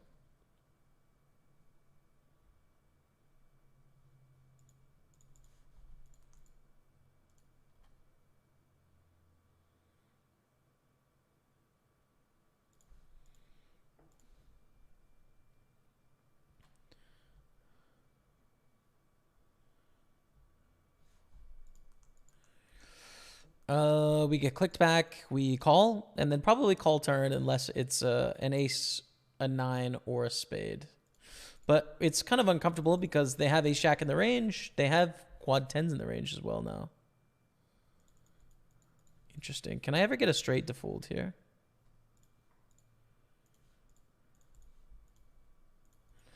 I mean, it might be a check fold now with our king queen, but I'm just wondering if I can ever bet and get ace jack to fold. Probably not. Probably just calls. I'm not sure. I'm not sure what to do here with this hand, to be honest, right? Probably have to call because they can have ace high spades still. I don't think they play aces like this either. So I think we're looking at ace jack. We're looking at quad tens. We're looking at some spades as well. Maybe ace king with spades. Nice. Hold. We're pretty lucky our opponent has this hand. Oh.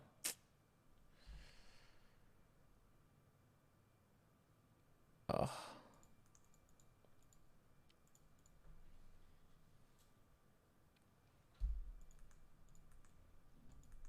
Because some opponents don't. But anyways. We lose the pot. We get in really good, though. Quite good.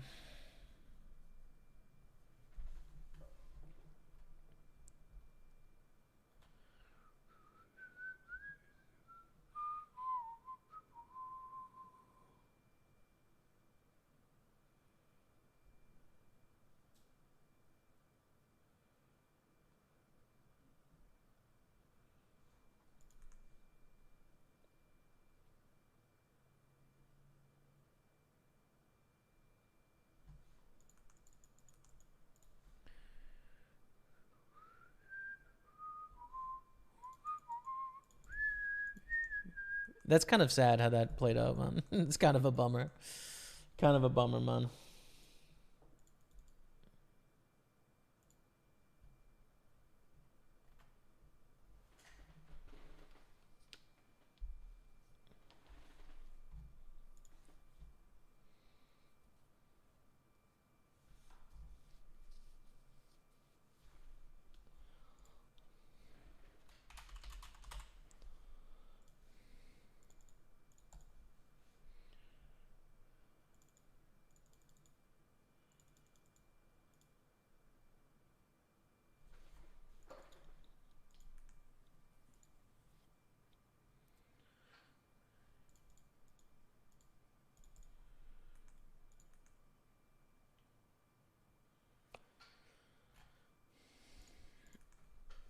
Thin bet.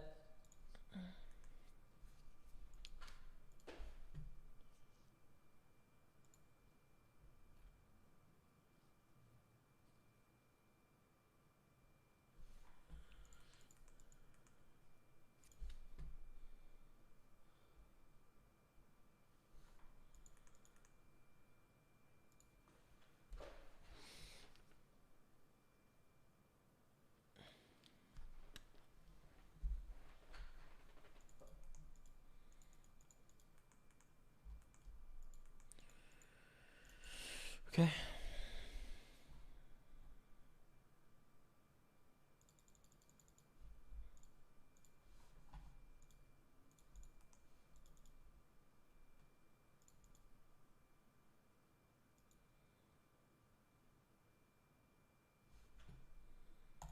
So GG there in the 525. We're going to play some more high stakes, but sold action to that one on Stake Kings. So we'll just fire the...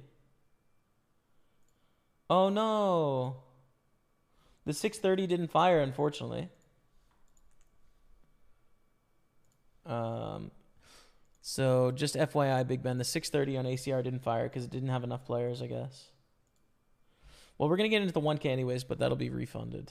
1K is starting up in 10 minutes. Can I get something else here?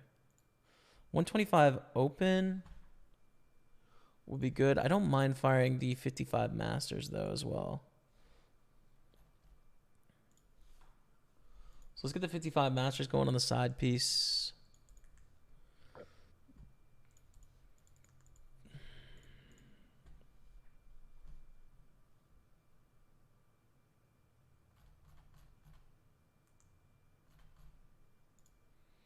There we go.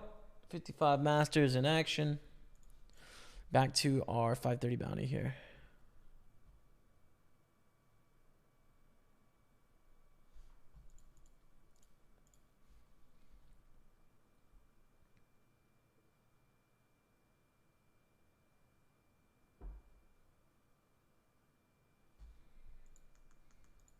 That does sound pretty intense, Big Ben.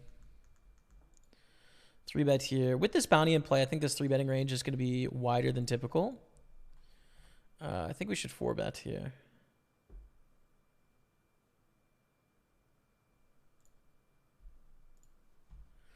Because I think they're going to adjust for this big blind range quite a bit. And they're not going to be certain if I'm adjusting or not.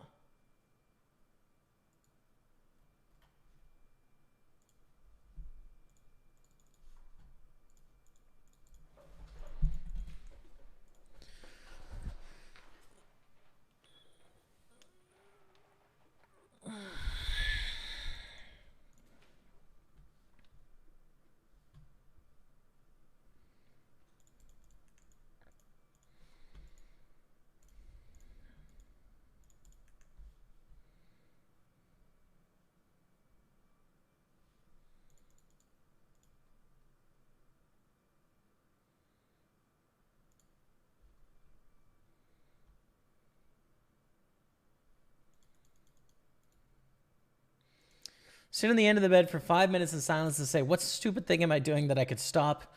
Answer comes real quick. I've never done that, to be honest, man. I've never done that. It's funny.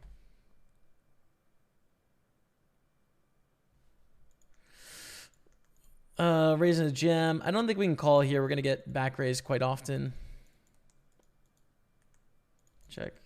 We're playing big blinds instead of chips. Not really, dude. I think chips is more exciting for people watching the stream. So I've just been converting to big blinds in my head for 12 years, you know. So I don't need the help. But if I was a brand new player today, I probably would play in big blinds. Helpful.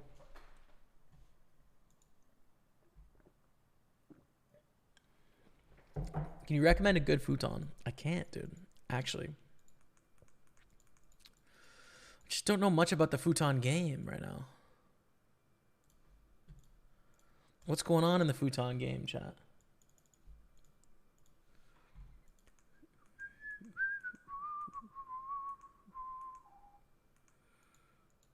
Do it or don't, bro. I don't want to see you check call here with a 9. Folds. Ace 10. We're going to see bet against Femo.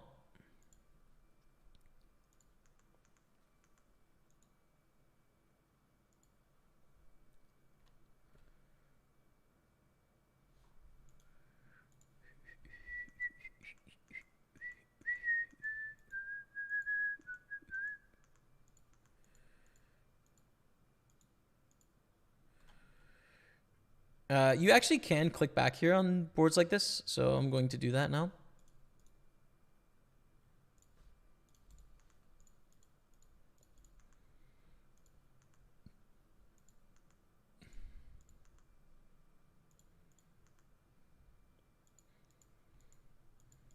Our opponent has a few hands that are pretty good. 10-6 suited, 10-3 suited, 6-3 suited, 6s, 3s. But we do pretty well with the rest.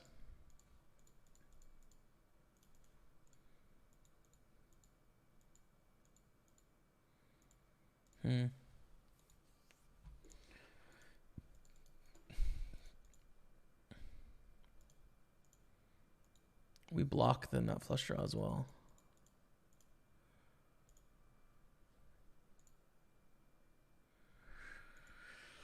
Take it down.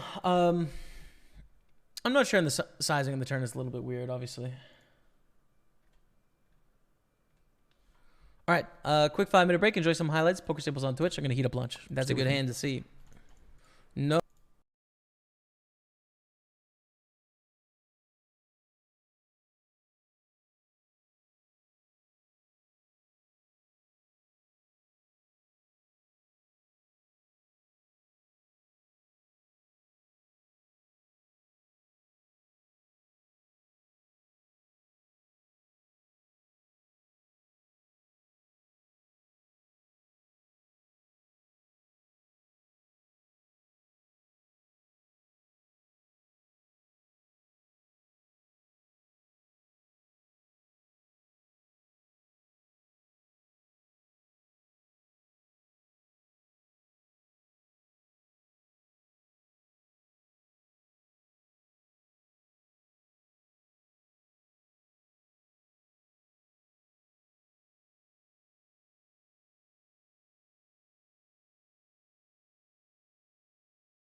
going on, chat? Just gonna have a little lunch here. So I'm gonna take up the face cam. I'll leave you on the Magnum where we're on the bubble.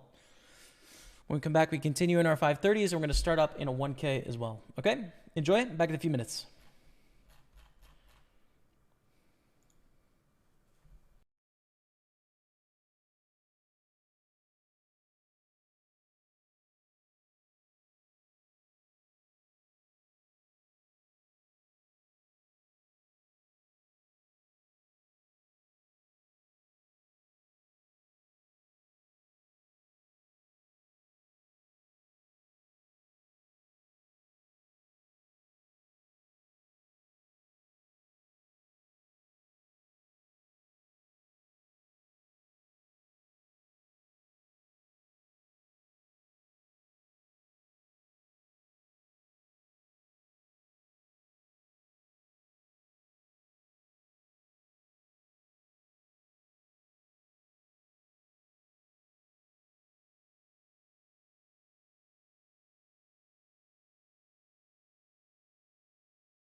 Yo, what's up? We're back.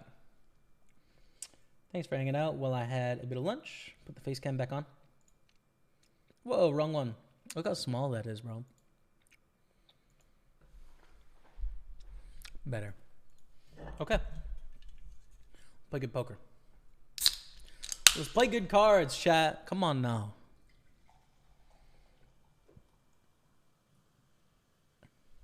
Make it happen today.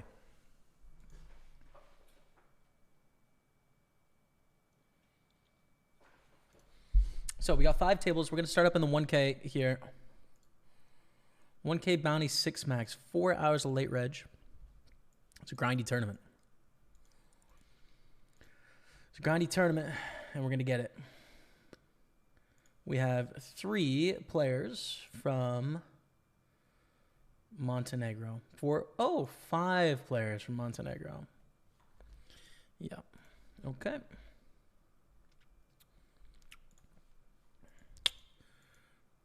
Sure. Let's register.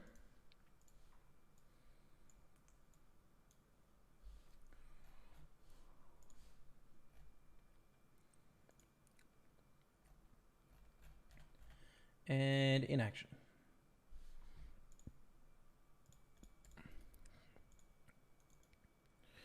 Senior.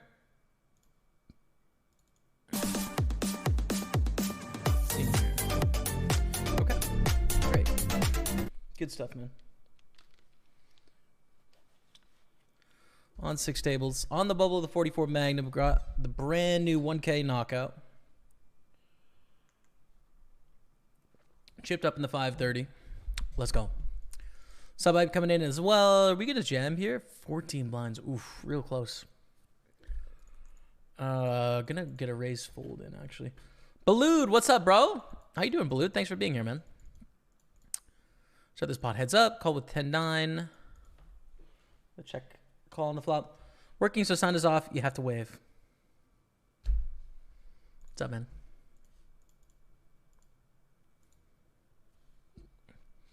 One hit pit. Thanks for the 4 months as well. 30 minutes ago. I think I got it, but just in case. Check, check. Jack on the turn. I think we bet here. I think most of our range wants to bet on this board texture. And then on the river, probably check, right?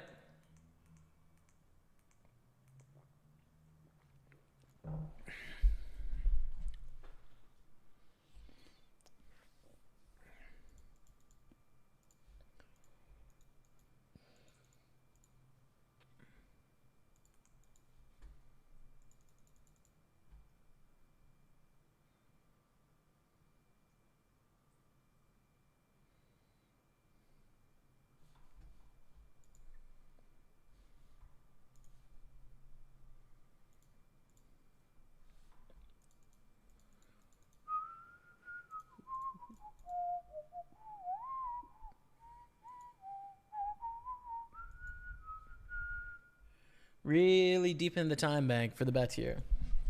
Interesting.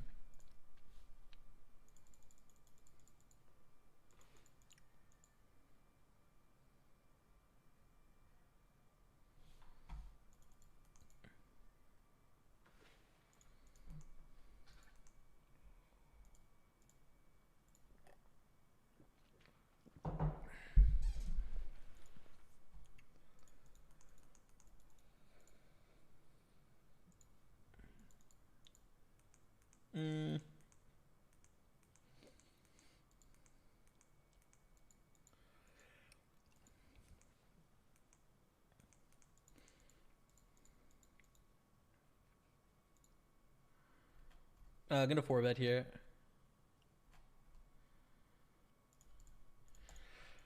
This is an over 4-bet. I think Jack 8 suited is close as to whether we want to continue with this hand, basically. Because first of all, I'm making the read that this player is probably not who they look like, is my first read. My second read is that if that's true, they're probably going to be 3-betting a lot in the small blind. This is a bad open size by me.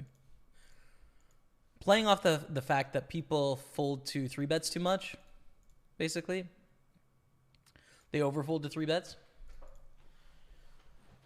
because it's really hard when you open a button range to continue against a 3-bet appropriately.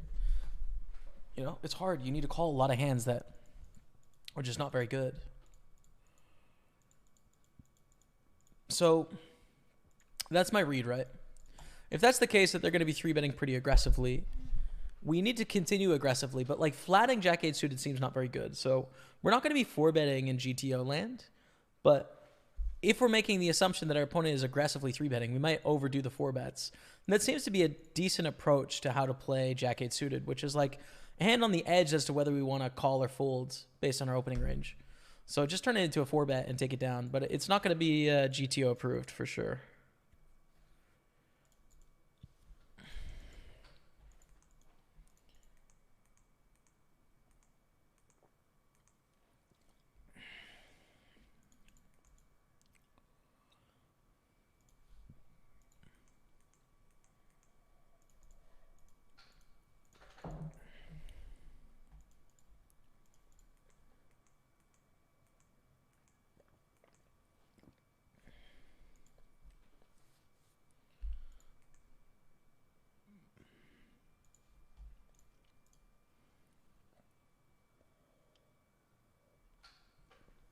The King-8 suited bluff, man.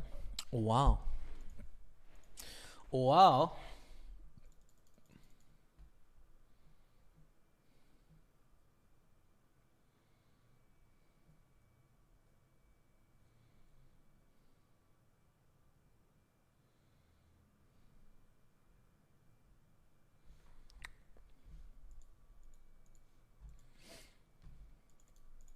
Queen Jack.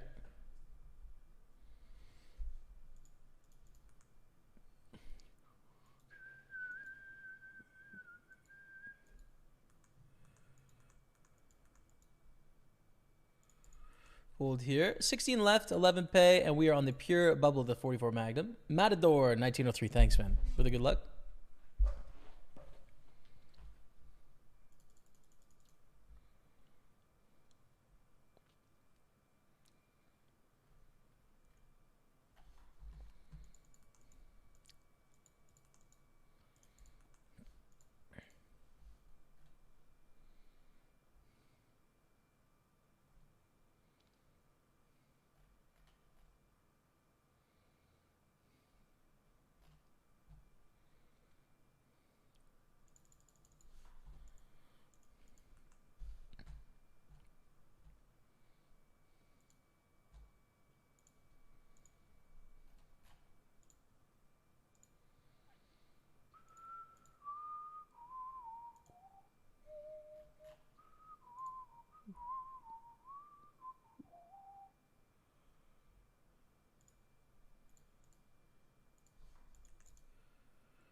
Pull the 4-3.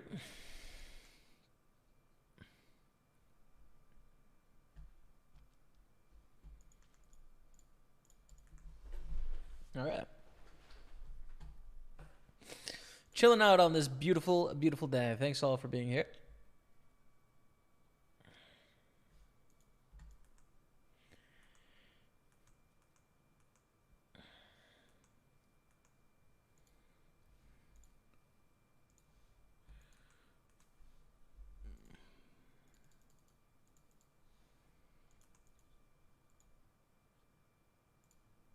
On with 10s.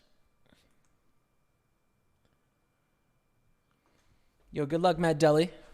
Good luck, man. Ship it.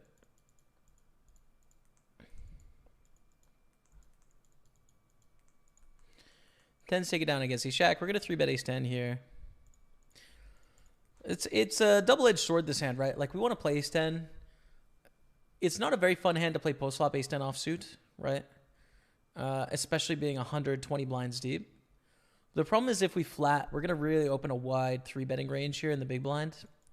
So I think we just have to 3-bet and take our medicine if we go post-flop and like just maneuver with a tough hand.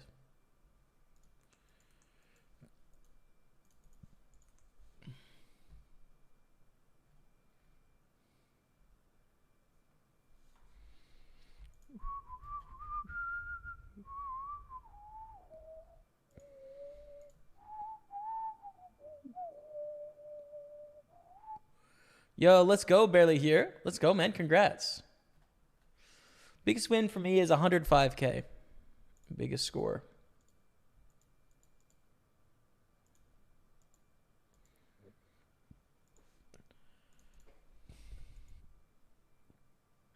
We 3-bet against Tomati. Flop is 10, 6, 4, 2 spades.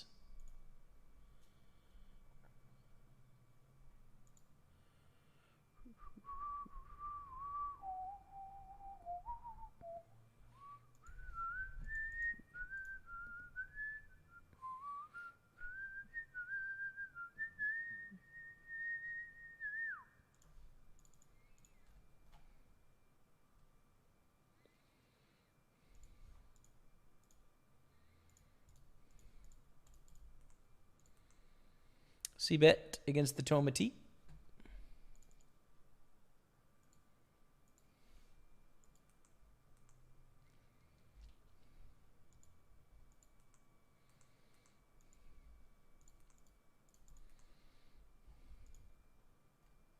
I think I'm going to click here.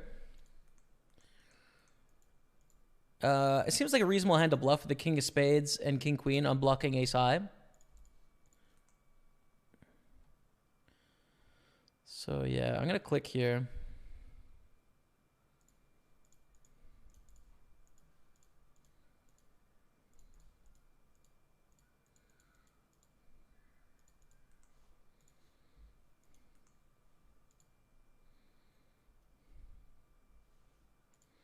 Let's go.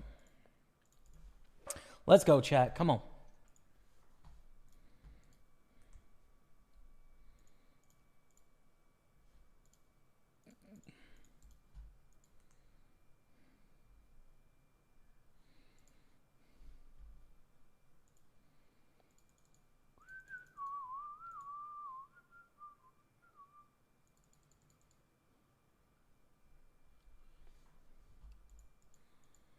On the big blind, Jackson 5 on the flop. I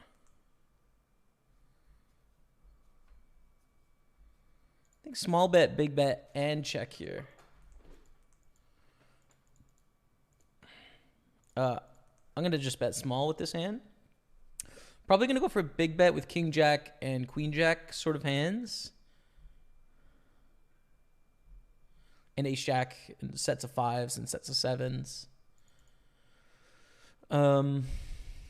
Take it down. It's fine. Gonna go all in with king 9 on the button. 55 masters. Wow. And tough spot here with ace queen suited. I think call, actually. Like, by the book, you can definitely just get this in pre-flop profitably. The thing is, like, people do not 3-bet as wide as they can in this spot. So I'm just gonna call and then play it pretty straightforward on the flop. We flop top pair, so we just get it in now for a pot size bet. And see what happens.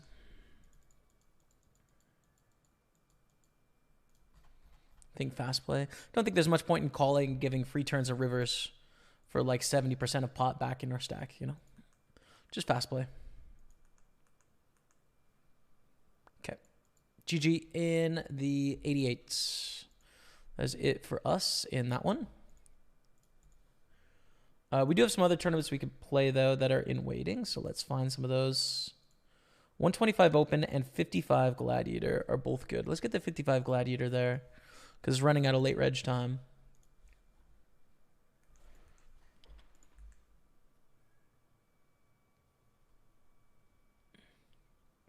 Not going to be making money on any stocks for a while, I'm afraid, says Big Ben. That sure seems to be the sentiment, dude. The contrarian in me feels like things could turn around at any moment, but it also could just be a couple years.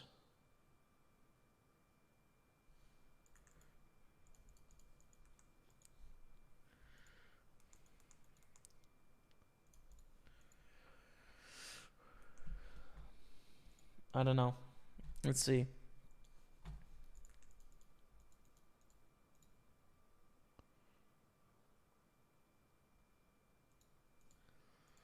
In the money of the 44 Magnum, first place will be about $1,200.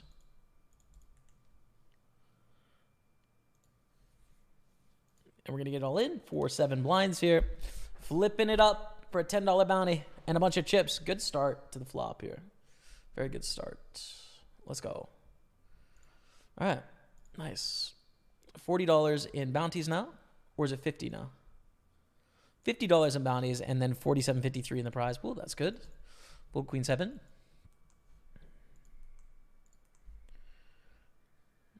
But we continue in this 1K as well.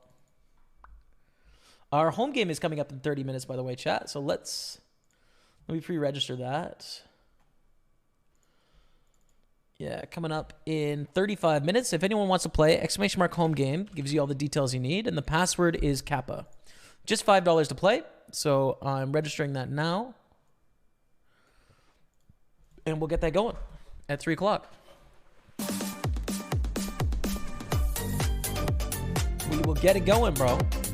We got sub hype coming in. Welcome to the team. Barely here. Dropping the sub. Thank you so much, Barely here. Appreciate it, man. Hearts out for the new subscriber. Thanks for hanging around today. Chit chat and philosophy, etc. Thanks, man.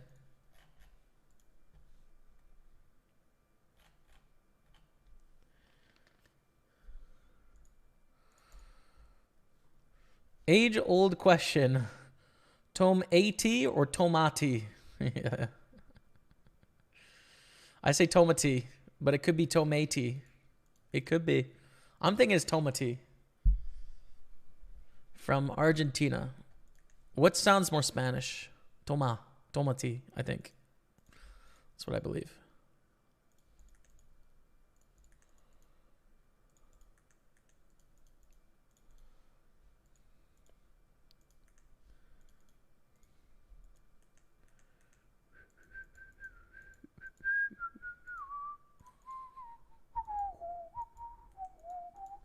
His hand's on the edge as to whether we want to play it 3 ways.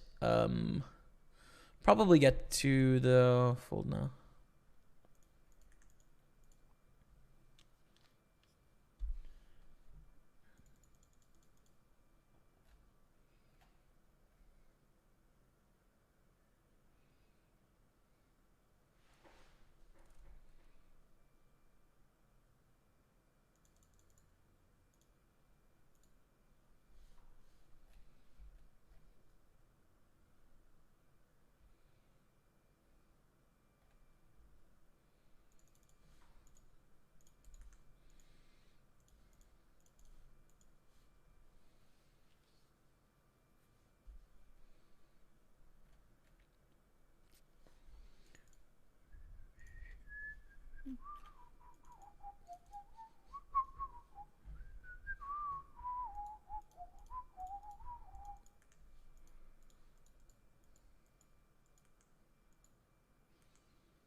And fold the 10-7 suited as well. That's all right. Moving on. 8 deuce on the button is a fold. Still waiting to get into the 125 open. There's also a 320 bounty that starts in 32 minutes. I doubt it'll get the people we need, but it would be good. It would be very good.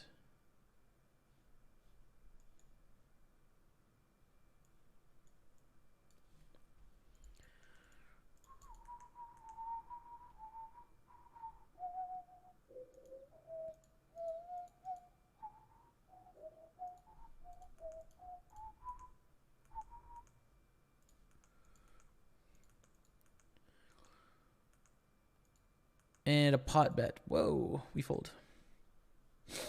We fold.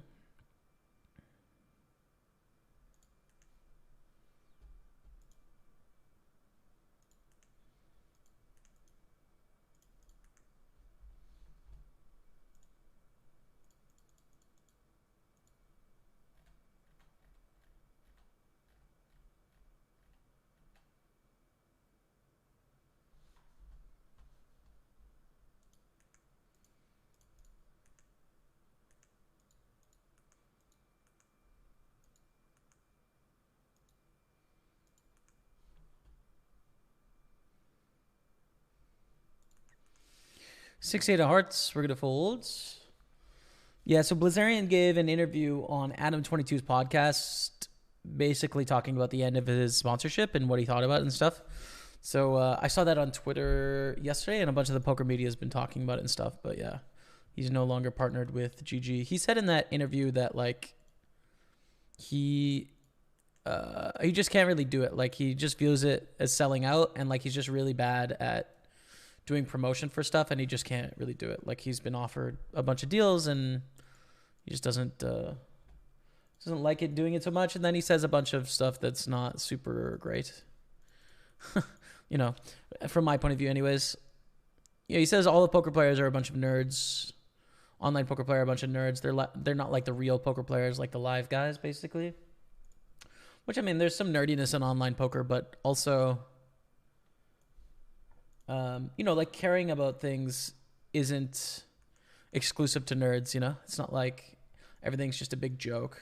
And if it's not, you're a nerd. It's like you can be reasonable and not a nerd. I think. But I mean, online poker has some nerdiness to it for sure. Not that there's anything bad about being nerdy. And then he talked about the Vanessa Cade situation and his sponsorship, and kind of just talked about it the same way that he did before, which is, you know, basically just like he said, like, yeah, I don't know, cry me a river, essentially. And he likened this is what it feels like when there's any feminist discussion feels like this. And then also he says that Vanessa Cade like used it to her advantage and got 1,000 miles out of it and stuff. And I think he's just kind of wrong about all of that. He's wrong about why people care, and I think he's wrong about Vanessa Cade too, which is she had a name before this all happened. She's not successful just because she tweeted him. He's just mistaken about that. And then also I think he's wrong about why people find it unreasonable. But, you know, he is himself, and like he feels the way he feels about it, and I believe it to be genuine. The thing that annoys me a little bit about the whole thing is like people seem unable to separate the fact that he's a guy that seems to not be very ethical when it comes to the treatment of a lot of people, you know, in his life, women specifically. I don't think he treats women fairly, but that doesn't necessarily mean he's lying about things. Just because you don't like him or you don't think he treats people well doesn't mean he's also lying about things. And I think the discussion gets bogged down by people basically just saying that everything he says is false because they don't like him. And it's like, I also don't like him. I also don't like the things he's saying. I've never met him personally. I don't like that aspect of his personality that I see. But I also don't think that necessarily means that it's all a lie. In fact, I would bet on a lot of it not being a lie, and that, you know, I have pretty good sources that are, you know, play with him and stuff that it's not a lie. So there you go. That's how I feel about it. Sub Hype coming in. J Hype gifting a sub to V3STY. Welcome to the team, V3 and J Hype. Thanks for the gift of sub, man. Appreciate that. Thank you very much, dude. Appreciate the support. We're dead in the Masters. We've got our home game in 30 minutes, but can we play? Let's get the Open. I don't want to miss the 125 Open here.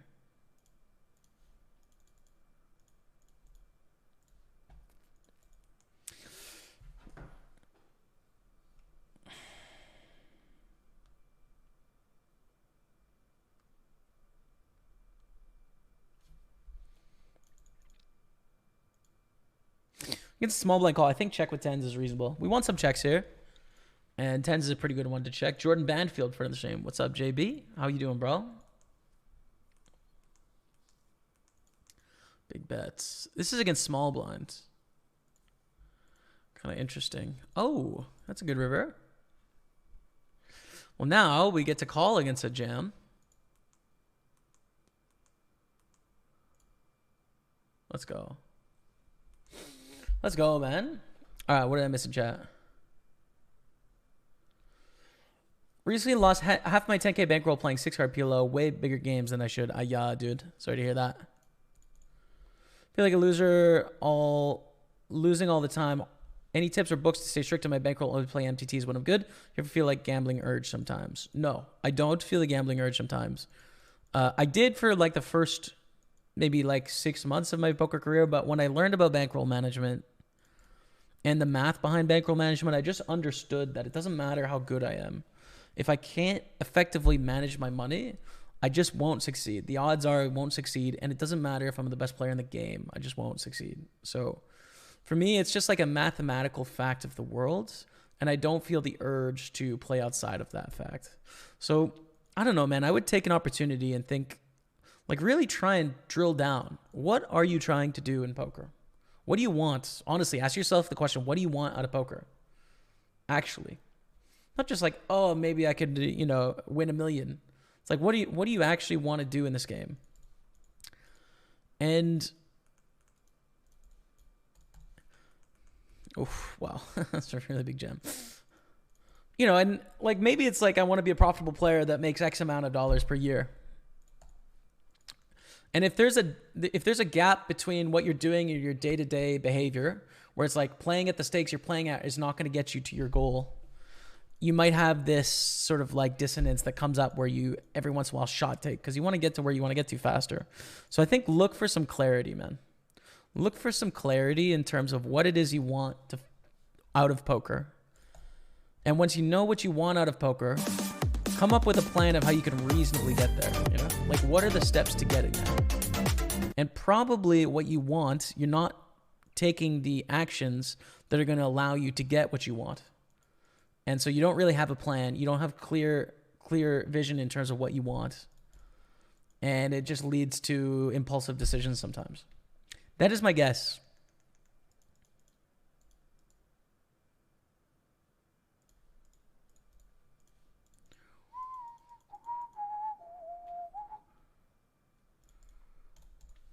We got stuff coming in. Pickin' McButt dropping the 18-month resub. Gets 11 in the chat. You're my 4th longest relationship ever. Congrats. Bro, sick brag. 4.5 year long relationships? Not bad, bro.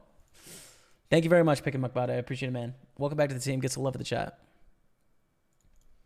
I've had exactly one relationship that's lasted 1.5 years. It's the one I'm still in. Do you open threes?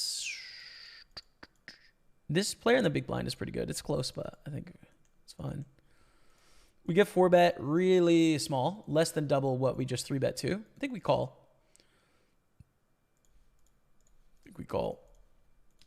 His hand is pretty good equity against like kings, queens, jacks, and we obviously just try and flop a heart draw. And when we flop an ace, we maneuver.